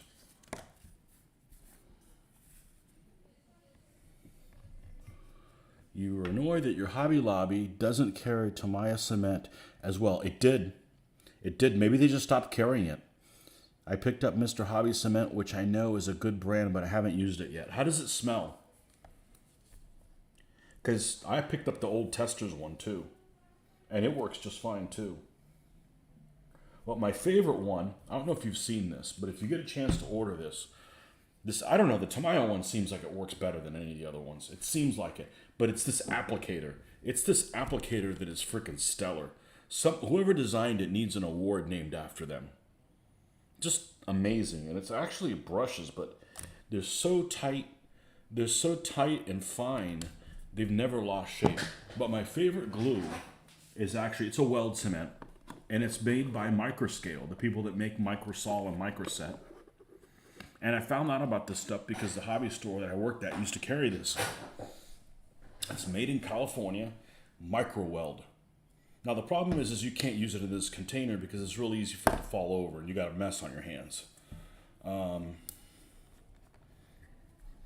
This stuff smells pleasant. It smells like orange peel. It smells like natural. I don't know how they can get it to smell natural. I'm sure that it tastes like poison, okay? But non-toxic, environmentally safe. I don't know how something can be non-toxic and yet it melts plastic. But, so what we used to use this is we used to take like a regular brush and use it. But what I plan on doing is buying another container of this. You can see I'm at probably 60%. And fill it to the brim with the one, and then maybe in a small container, probably an old Vallejo container, which I've got an extra eyedroppers. Fill the rest. Then I've got one of these that's completely empty. Peel this sticker off, and and this will be the micro weld, and I can use it because my wife did not like what my room smelled like when I had this. You know, when I had it open and I was like doing wheels or something like that, I'd go in and put it down. There's no point in screwing it down every time. And yeah, eventually it gets into the air, and it's not that strong, but sounds like communist propaganda about being non-toxic. Yeah, non-toxic to me means you should be able to drink it. You know, maybe to them it means if it gets on your, it's okay if it gets on your skin. It's not going to turn you into a leper or something. But non-toxic to me means it's edible. I'm sure you don't want to eat that.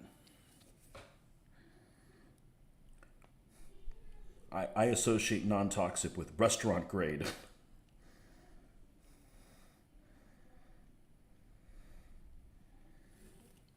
Man, everything that has to do with these things, I've been exerting so much effort,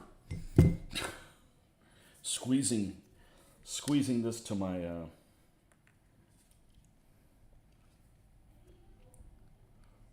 extreme. So we're going to go down, then we're going to go back up, then we're going to go down again.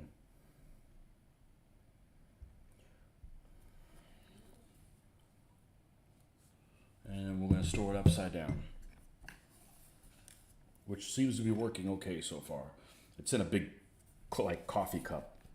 So if I do have a spill in there, it's going to be contained.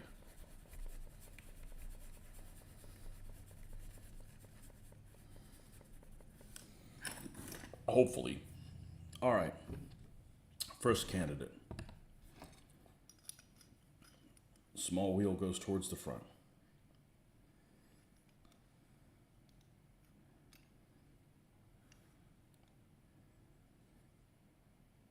This is a shitty way of gluing this thing, because it actually doesn't touch the hull. The wheels don't touch the hull.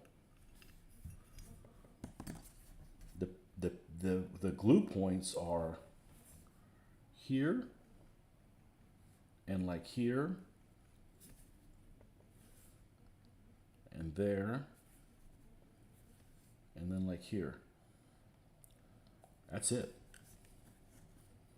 Little wheel to the front. Not even back here. No.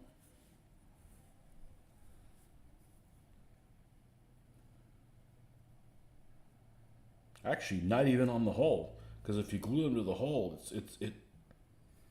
this thing is just crappy. Let's do the same thing on this one. Small wheel to the front, just like a British cruiser tank. Actually, I don't think it even attaches anywhere other than here and there. It doesn't touch anywhere else.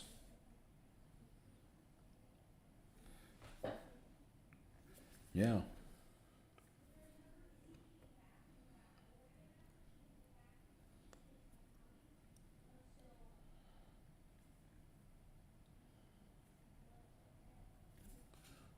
All right, well, maybe we can glue all 4 running gears then, since it uses that little amount. There. And there. And then here. And here.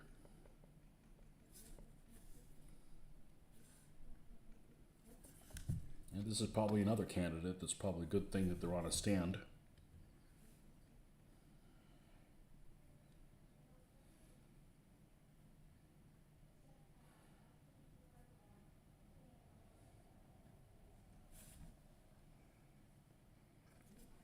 I need to push this actually so that that fits in the middle of that and that fits in the middle of that. Okay, let's put the other side in. It does look really flimsy. It's not just your eyes, man. It's flimsy. It should fit flush against the inside of the body.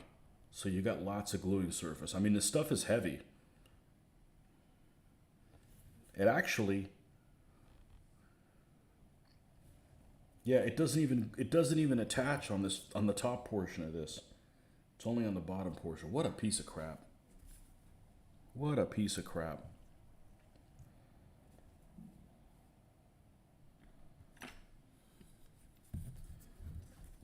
This stuff still good? Barely. There, there, and then there, and there. Let's do a little more there. I'm going to go ahead and put it on this one too. Make sure that it doesn't make it too difficult to apply.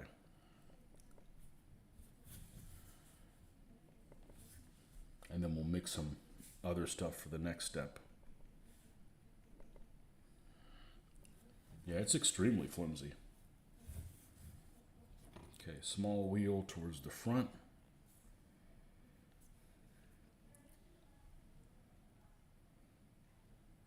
And actually, there's going to be a gap between, and you could probably see it right here, how there's a gap. And that's just how it is.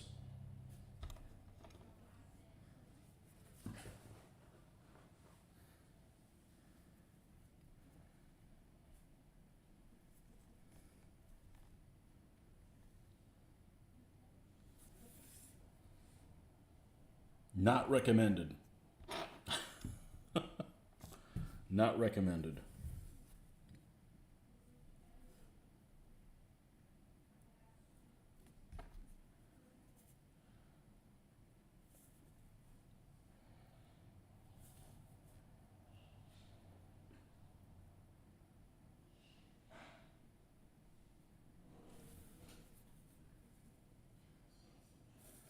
All right. While those things are drying,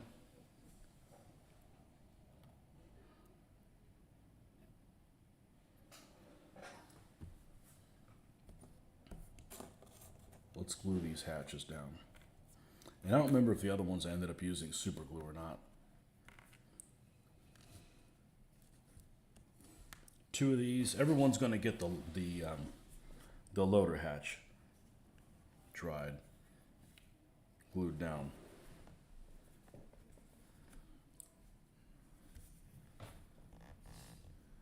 We need 2 of these left open, and we need to do it when this is pretty thick, so this might actually be the time to do.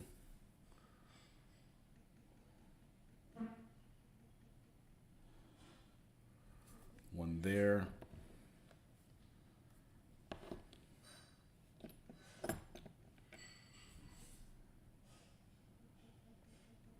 Because you can't use super glue for this.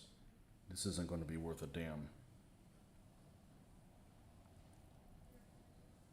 No, we don't really want it in there. Okay, now let's get our friend.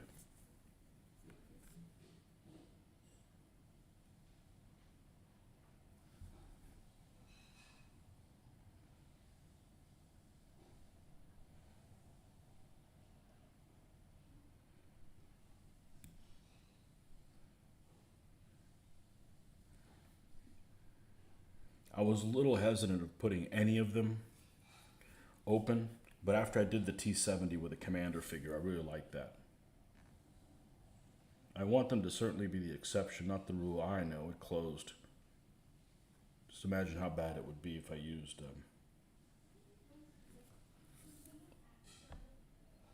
super glue.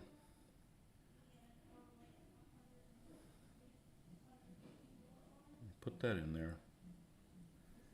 And then, if this stuff is still alive,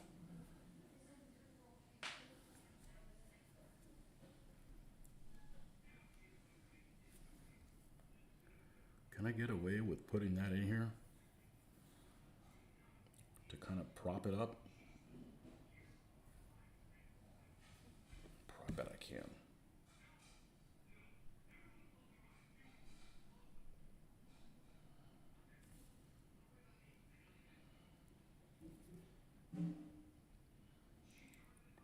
Well, this hatch will open all the way until it hits this periscope. So let's do that. And then let's put the other dude here. And there's no way I'm going to be able to get him in there. So let's open this up all the way to the periscope.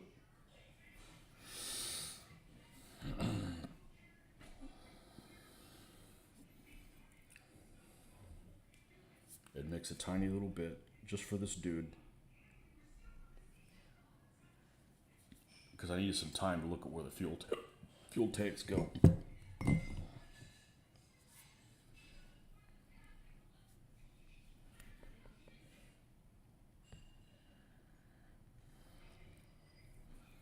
Okay.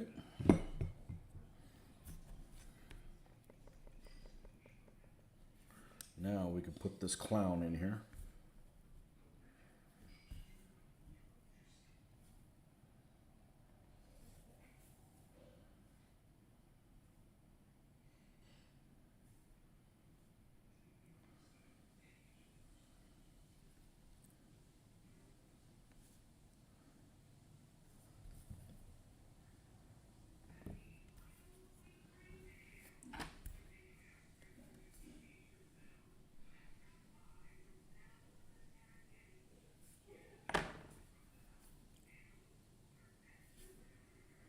Okay, so you've got two turrets like that. I think I'm going to use epoxy, because I just need to go inside the rim a little bit. And that should stay in place. Oh, a wonderful fit in there. Shit. Hadn't counted on that.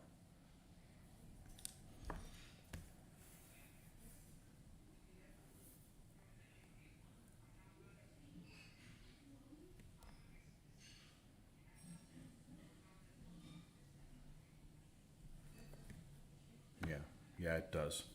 Does it fit underneath him? Yeah, it does. Okay, cool.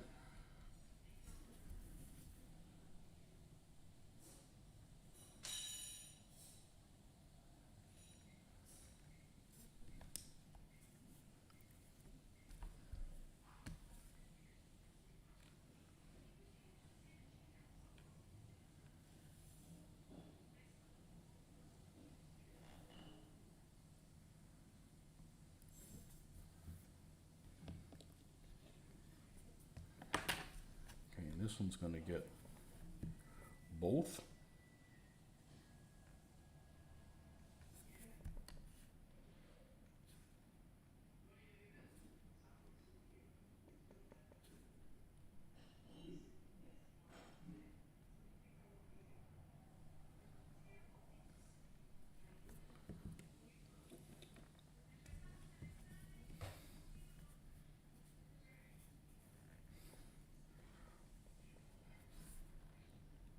Tempted to put some kind of a buffer. I couldn't do that. Then I wouldn't be able. Then I would have to just get. I would have been screwed by getting these at the price that I did.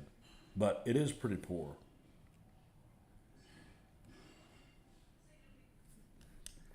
You just got to walk away from it. Just say, okay, I'll do the best I can.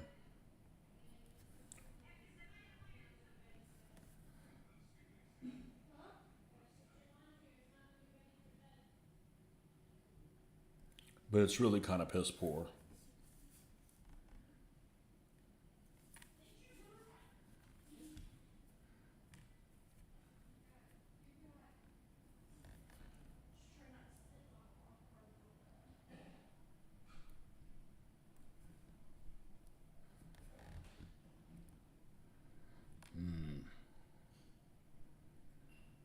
This may not actually be working.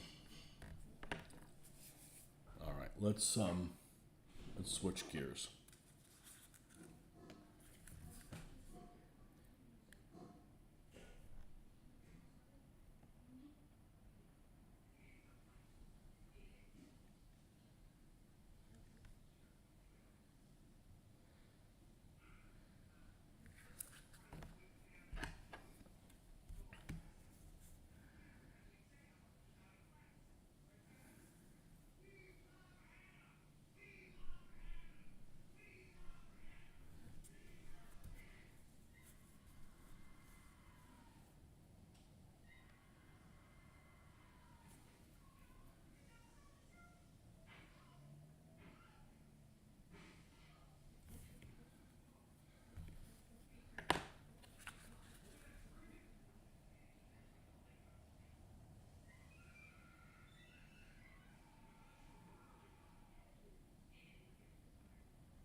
hinges don't touch either. There's a hinge that stays on the roof section, and the one that's part of the hatch, and there's a gap between each of them. So, pretty poor models overall. Now, is this still mushy?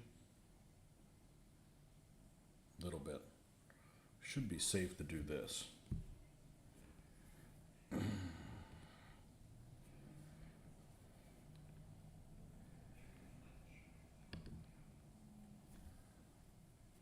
And I feel like the tank isn't exactly the right shape.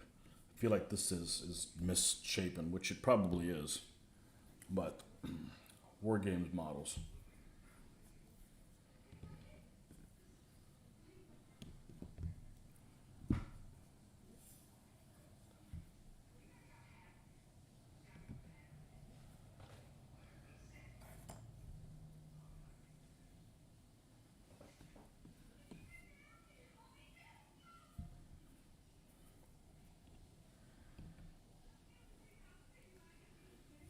Okay, so here they are.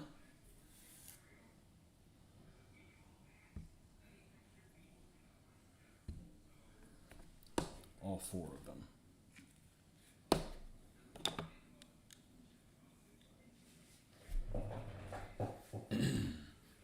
Once you get these done, I'll have 7 of them.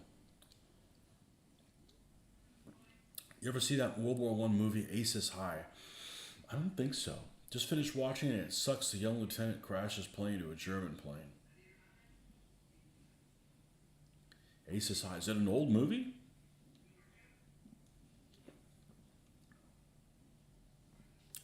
I'm afraid of these things falling apart during play also. It's holding on. It's glued by such a tiny little area. It's just ridiculous. It's ridiculous. So, let me minimize this and come up here and look at some pictures of T-34 model 1942. That's what this thing's called.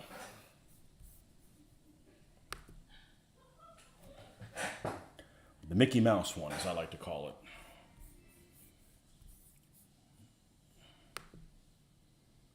And let's look at some images. Okay, there's one that has a tank here and here. Okay, fair enough.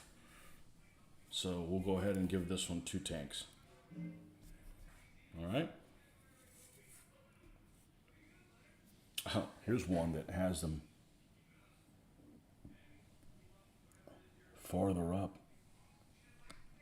Wow, there's lots of variety. That's cool.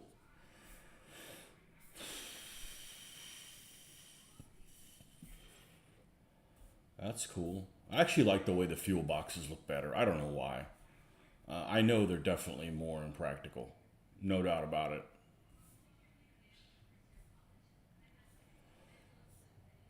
One of them won't have any.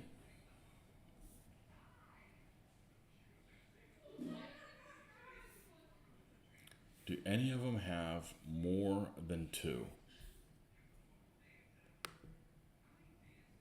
And I'm sure I could find pictures of them, but I just mean, just generally looking. Okay, here is one. The Tamiya one has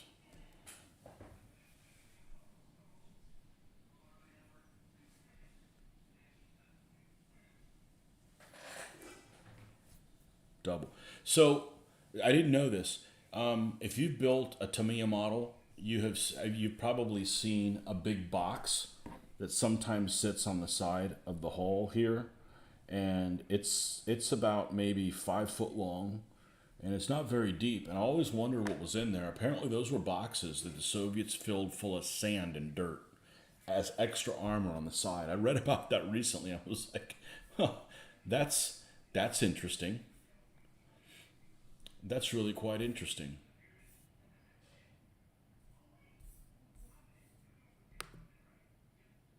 Yeah, and I know the T-34s had them back here as well. So one of these, might as well do one with a commander. We're going to put 4 on it.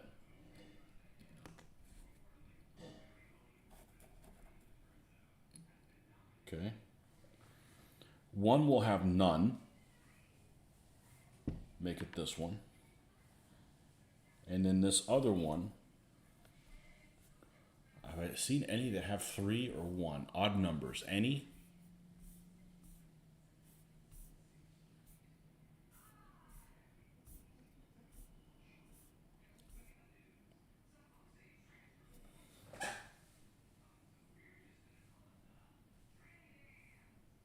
Yeah.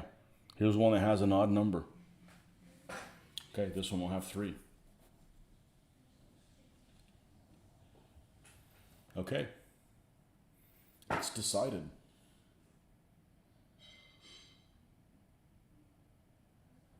It's decided. I wonder if I should put fuel tanks on this one. Just put them farther forward on that one. That seems to be the exception, that they're farther forward. Okay, that's enough to go on. Let's go back to this. I think it was 1976 with Malcolm McDowell and Christopher Plummer. I hate Malcolm McDowell. I like Christopher Plummer. I hate Malcolm McDowell. 234, I want to see a company put out a 135th scale model Soviet tank with added bed spring armor. They make photo etch stuff for that, as you could imagine. Okay. So now, shit. And then we'll worry about the logs in a second.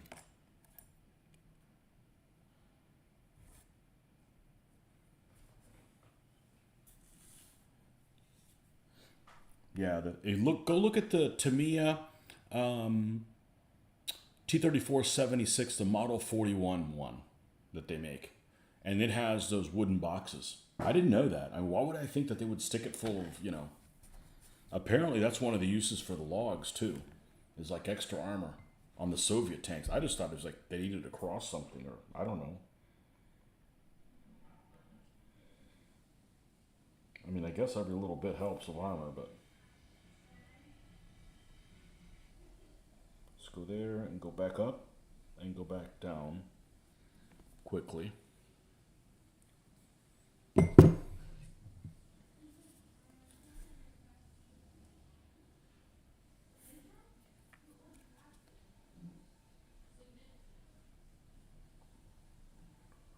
Go down. Go back up.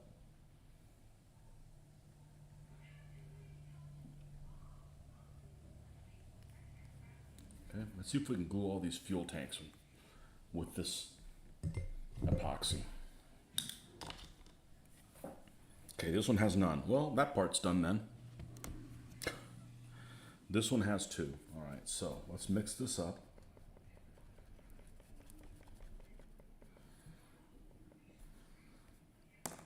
Let's use the 2 that came on the tank.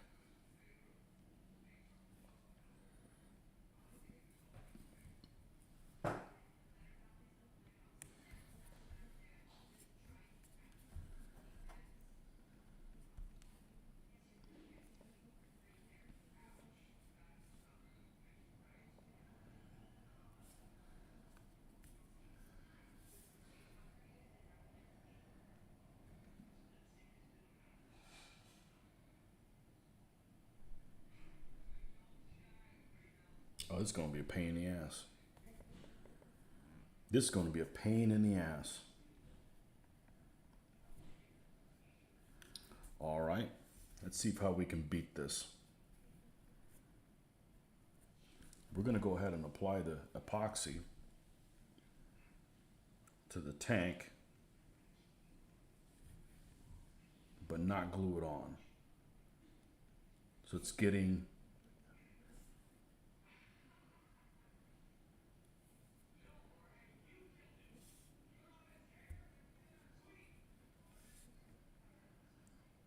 thickening. This might be the wrong way to go about it, but it's too late. This one I need to do this to 4 of them.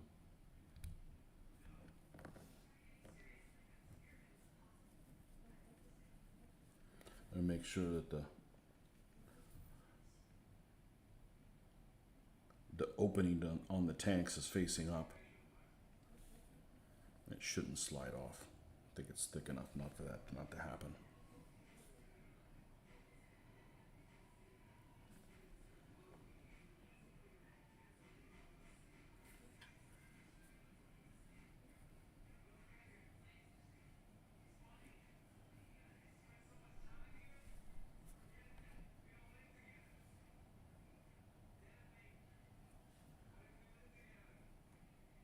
There's so many things I've done that just other people just wouldn't have the patience for.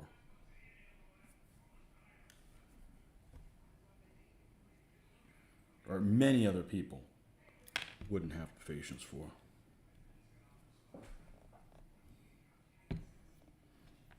You're taking out this movie already, put on Mosquito Squad, and you can tell the planes are model kits on string. Such a mood killer. Man, it's got to be an old movie to pull a shit stunt like that. Mosquitoes, huh? That's a beautiful aircraft.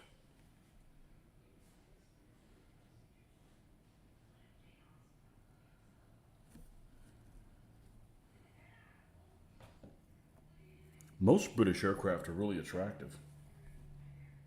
I mean, sure, there's dogs, but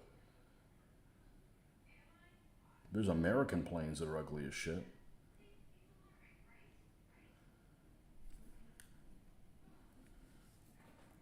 Regardless of how good they did or how effective they were. I don't like Hellcats at all. I don't like what they look like. I don't like what their paint schemes were. Sure, they were super effective and they were a good plane, but I don't care. I'm not building one as a modeler. Okay, we'll put these guys together first. So let's see if these guys have dried enough.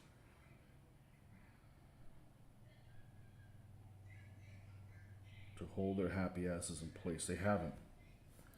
Oh, this is going to be a problem.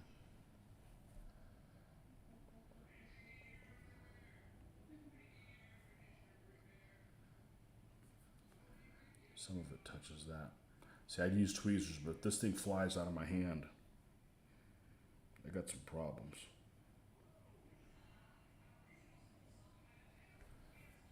Okay, let's go to this side.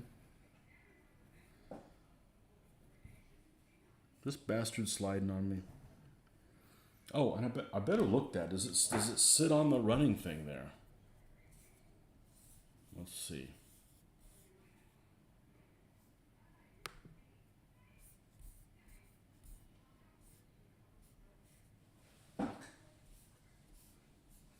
Oh, come on, I didn't click on that. I hate these mouse pads.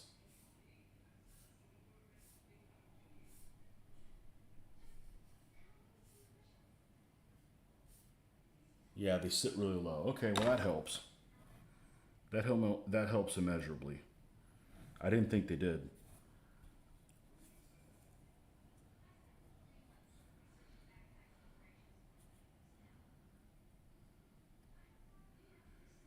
That helps immeasurably.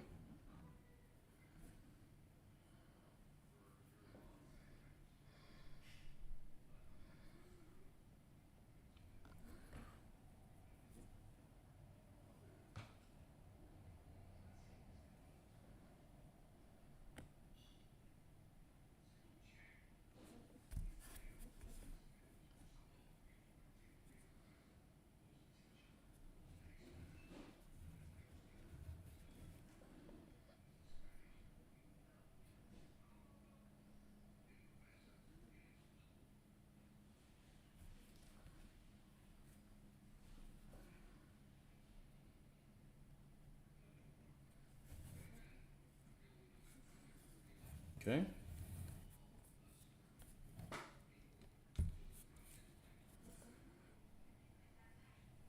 And then this one, the one that I saw, had one on this side and two on this side.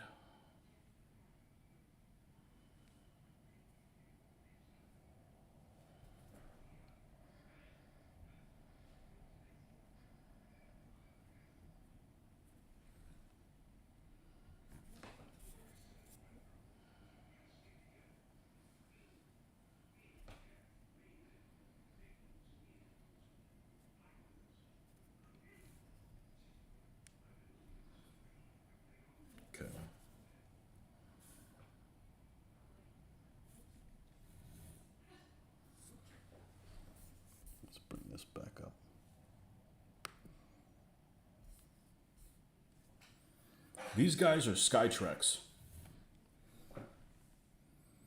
I wish these was Plastic Soldier Company. These are a pain in the ass. These guys are all kinds of problems. But I got them on the cheap. Okay. So, we got 4 tanks here. We have 3 tanks here. We have 2 tanks here.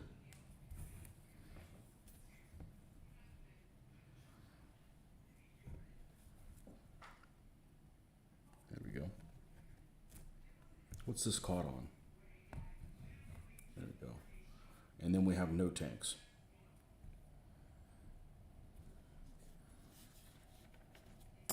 Okay, logs. The no tanks is going to have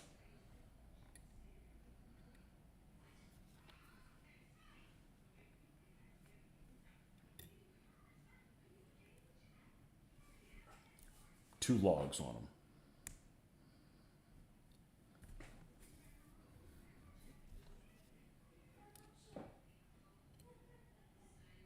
Oh, look at that. If it has the tank, the log doesn't fit. Well, it doesn't fit right there. And no, I'm not going to do like Randy. I'm not going to put tie downs for the logs. You just have to pretend they're there. That's taking things to the extreme.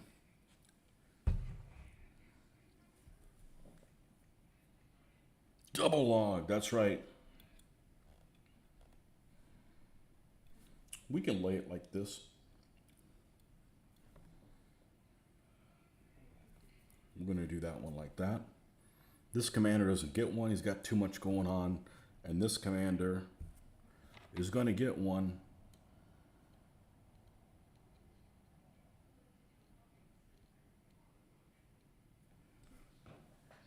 Let's see what this looks like from this side. Make them all a little different. I could just cut the thing down.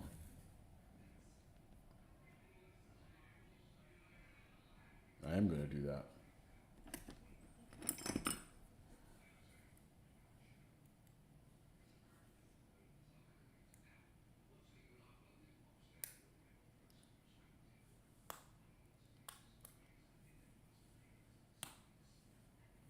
Stay in place, damn it.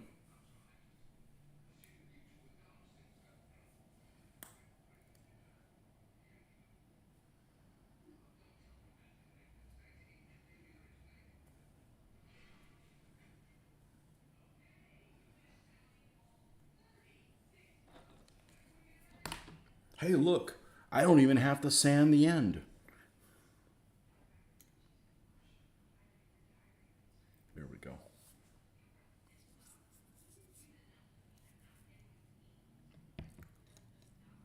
I think that's good.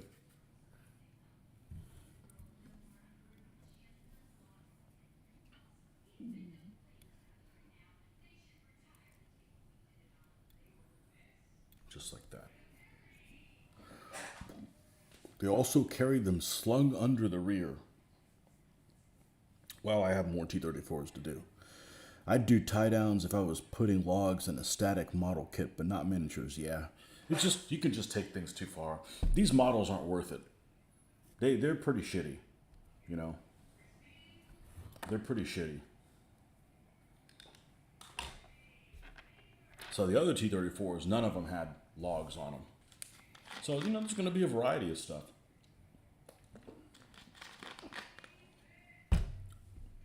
Makes them all interesting. And, you know, these, I'm not tempted to paint them at all for a unit. You know, they're just going to be different versions of the T-34 with different markings on them, and they're all mashed together. Because it could be that the Soviet units were all the same markings. You know, they had like those triangle markings. The whole unit could have like the same markings. So who the hell wants to do 6 tanks that all have the same markings on them?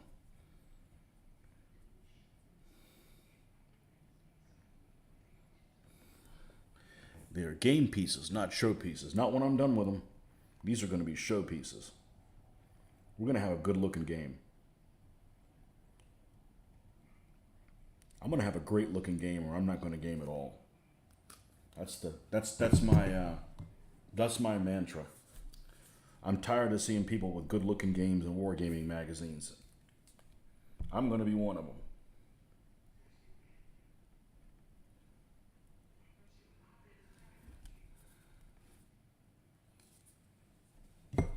My game has enough.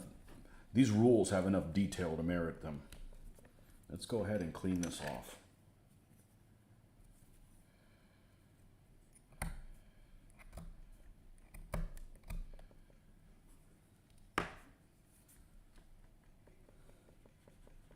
I think that Marder 2 is plenty dry now. What do you think? I sprayed that about 4 hours ago. But you know what happens? You know, you start working on one thing and we're doing the Marders first. These guys need to go ahead and be glued down before we do anything else. All right, so, oh, this one fell off? Right. So we're just going to run this across the bottom here.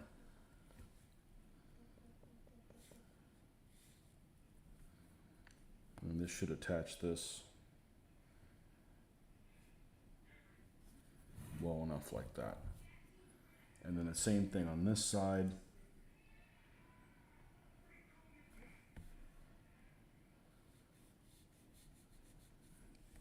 We don't want these two logs even with each other. We'll have this one farther forward because we can. So it doesn't look so, wait for it, wooden.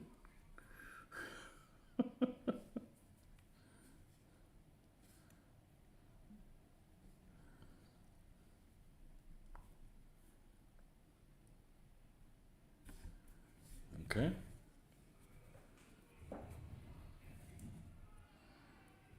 This one's done.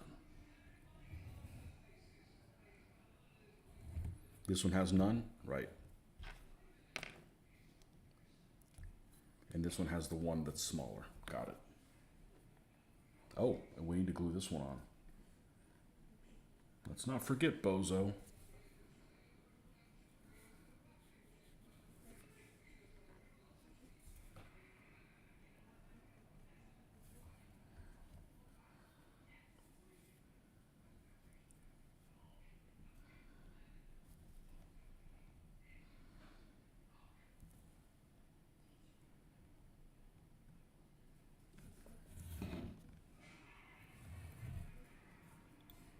Okay, so this one's sitting all the way up against the side there and down, all right? And on the top of this box. So we're gonna go here.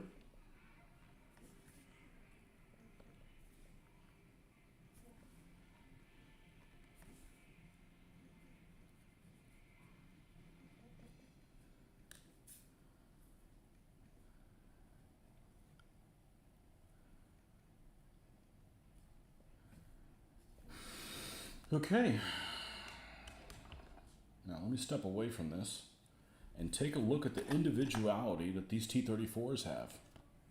You gotta make all the tanks fun, you know, that's what I did with the Shermans. I think I made all the Shermans look a little different.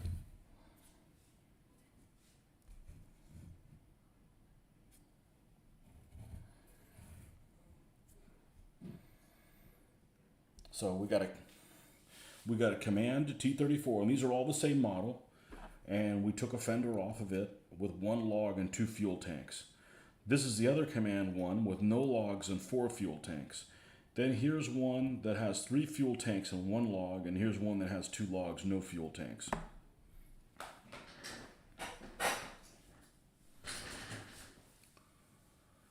Which magazines do I read? I don't read any of them, but I do look at Wargamer, Soldiers, and Strategy, and what's the other one called? The other one, the original one. War Games Illustrated, I think is what it is, or Miniature Games Illustrated. The one that's been around forever. Which epoxy am I using? Is it DevCon? DevCon Home 5-minute epoxy. And I've had this stuff for, I'm used about half of it so far, and I've had it for like 15 years. So it definitely goes a long way. You want to build a Stalingrad gaming table, but I feel like I would need a 3D printer to get the buildings right. Otherwise, it'd be a mess. Stephen Curry, welcome. If I was in the RAF during World War II, what plane would you most likely fly in? I don't know. I wouldn't want to be in a plane. I'm scared of flying. Maybe word that a little bit differently. What's my favorite RAF plane? A late Mark Spitfire. They're just gorgeous. Any of the Spitfires that have the gray and green camo, they're just beautiful. And they have Normandy invasion stripes, even better. Just a gorgeous aircraft. Actually, Normandy invasion stripes makes every aircraft look better, in my opinion. And it's strange because you would think, oh, look, that's just distracting. I just like how it looks. I like it a lot. I like the British aircraft. Even the ones that, yeah, pretty much all of them. Spitfire is a gorgeous plane in general. Yeah, the ones with the long 20s. The ones that are sticking, the 20s that are sticking out of the wings, like a Mark 9 or a 14. Now they made one Spitfire has the squared off wings on the end. That's taking things too far. Me no likey, but just dial that back a little bit. They're just absolutely beautiful aircraft. They're really all pretty, but I like that gray and the dark green camouflage. It's just beautiful. And honestly, I think the RAF roundels are a nice, are a nice decoration on the wings. You know, I just don't like late war British tanks. They're just really boring, like comets and stuff like that. They're just doesn't mean I won't have them at some point. Just they don't grab me. They don't grab me. I like the British tanks in the desert with pendants and shit like that. Useless crap. Useless crap. But planes is definitely. I don't think I've ever played a played game that's like a board game. I have played many flight simulators, not in a long time. Aces Over Europe. I remember when Aces Over Europe came out.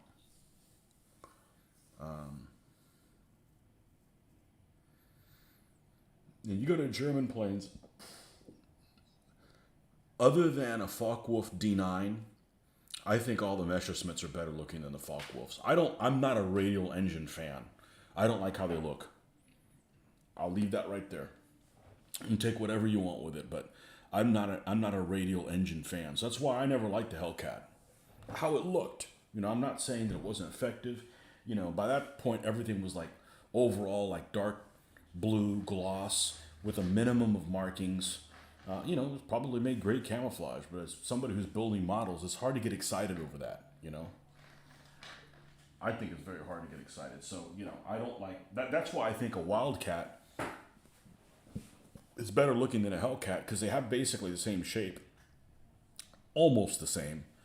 But the Wildcat, if you do them early war, you can do that mid shade, like that mid blue shade. And honestly, if you're going to do American aircraft, and this is why I got it, I'm a big fan of this. I'm a big fan of that symbol. When you lose a red center, it doesn't look as good. You got all three colors that I think it looks great. So, I like how P-40s look. I don't care that they weren't as effective as other planes, The last flight game I played, Sturmovik, I never played it. On the Xbox, okay. I think I played a demo of it, and you had too much HUD stuff. You're flying a Spitfire to the Battle of Britain. I remember breaking in an M109 and sniped the pilot with my first pass.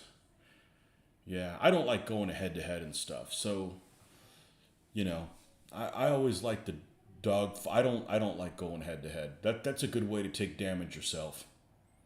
So, usually when I do other planes and they're coming, I'll like dive before them, and because if you climb, then they get a shot at your belly.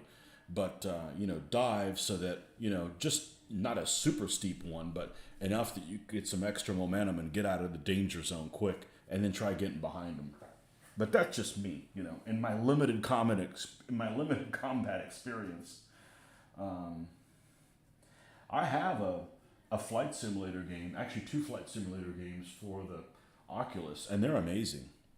They're really amazing because you can like bank, you know, you can control and bank, and then you can look ahead, not just what's in your view, but you've got certain things that are, you know, you can see what's coming up before it gets to your nose, and it's really amazing.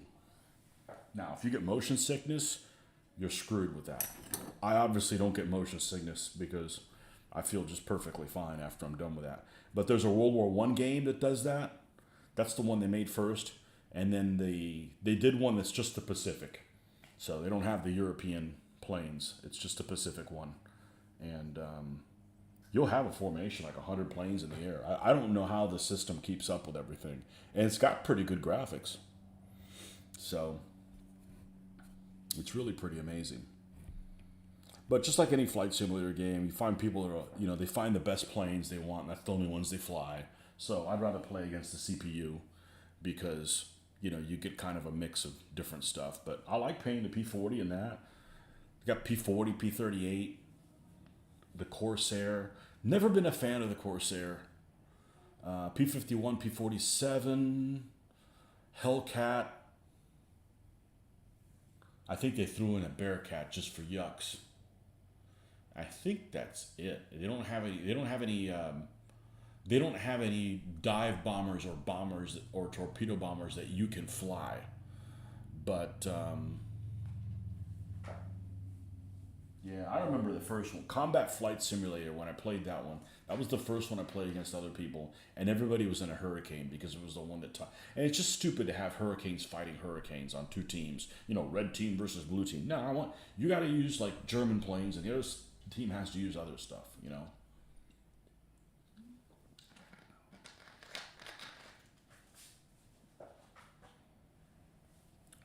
But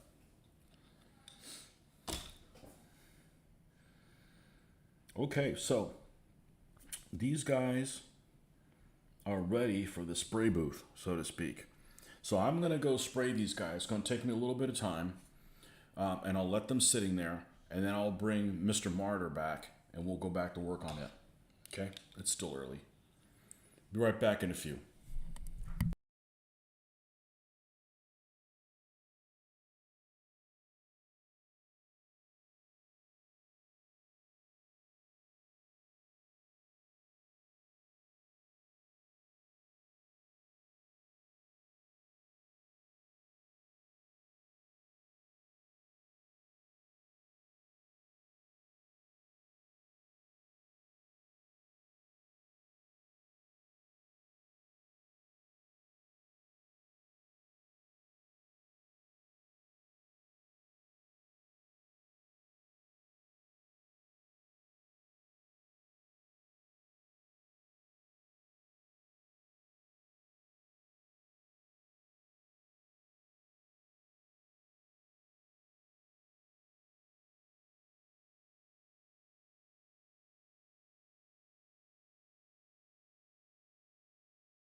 Okay. Oh, this is frozen. Let's see how we can unburp this.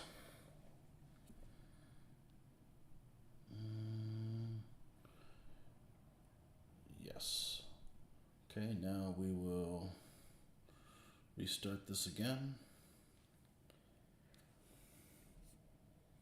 There we go. Whew. That took a while. It was versus a computer. I got on its tail and CPU rolled left, and I followed it only faster in my turn. Got off a burst. And cockpit and down the ME9. That was a frightful sight. What was a frightful sight? Oh,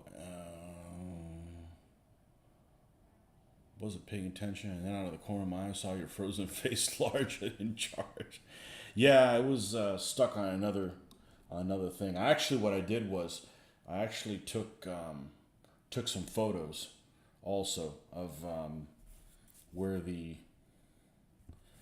I was in the whole scheme of everything, and we got knocking out 4 tanks at one spray, and there's going to be a lot of spots that are missed, but main thing is you get the places where you're going to be handling it, which is what I did here. I ended up going back to here and just spraying the bottom section here. So we got some black on here for the for this Panzer Gray to stick to, and that's what we're going to go back to. Let's get the Panzer Gray on here, and I'm probably going to call it a night after that. I think we pretty much got the Panzer Gray anything on here. We'll wait in the morning when I'm not on camera. I'll give this thing an Agrax Earthshade wash, so that'll be done. It's got all day to sit on that, and so forth. Does this thing have any dark? I'm not going to mess with this thing right now, but this thing has quite a few bubbles in the resin, but I think it'll end up being just fine. Like I said, I already have one. I already have it here, so I might as well use it. I probably wouldn't use this. I probably wouldn't purchase this vehicle now because it's just not of the best quality. And these things aren't cheap. MMS ones weren't cheap. This was probably like $30 or something like that. Certainly over $20 at the time that I got it. And it had a lot of bubbles. Always.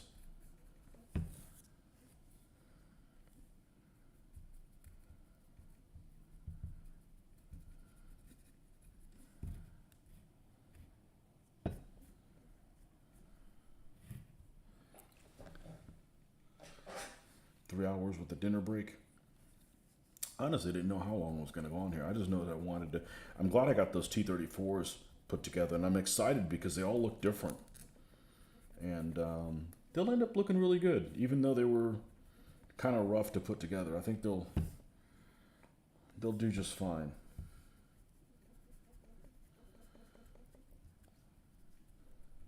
And then at some point, we're going to have to get up off our ass and paint some figures. I got enough painted, but I don't have a whole lot of Soviets that are worth a damn. I got a lot of them that were FAA, and they just don't look very good. The FAA figures are just pretty poor, in my opinion.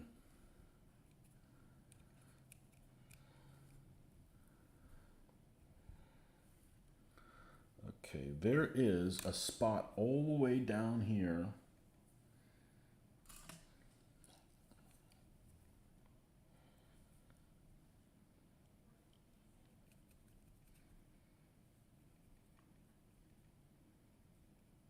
Even if we don't do any dry brushing or anything else on there, I don't want any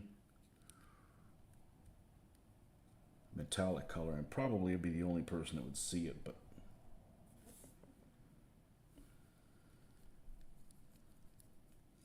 underneath there.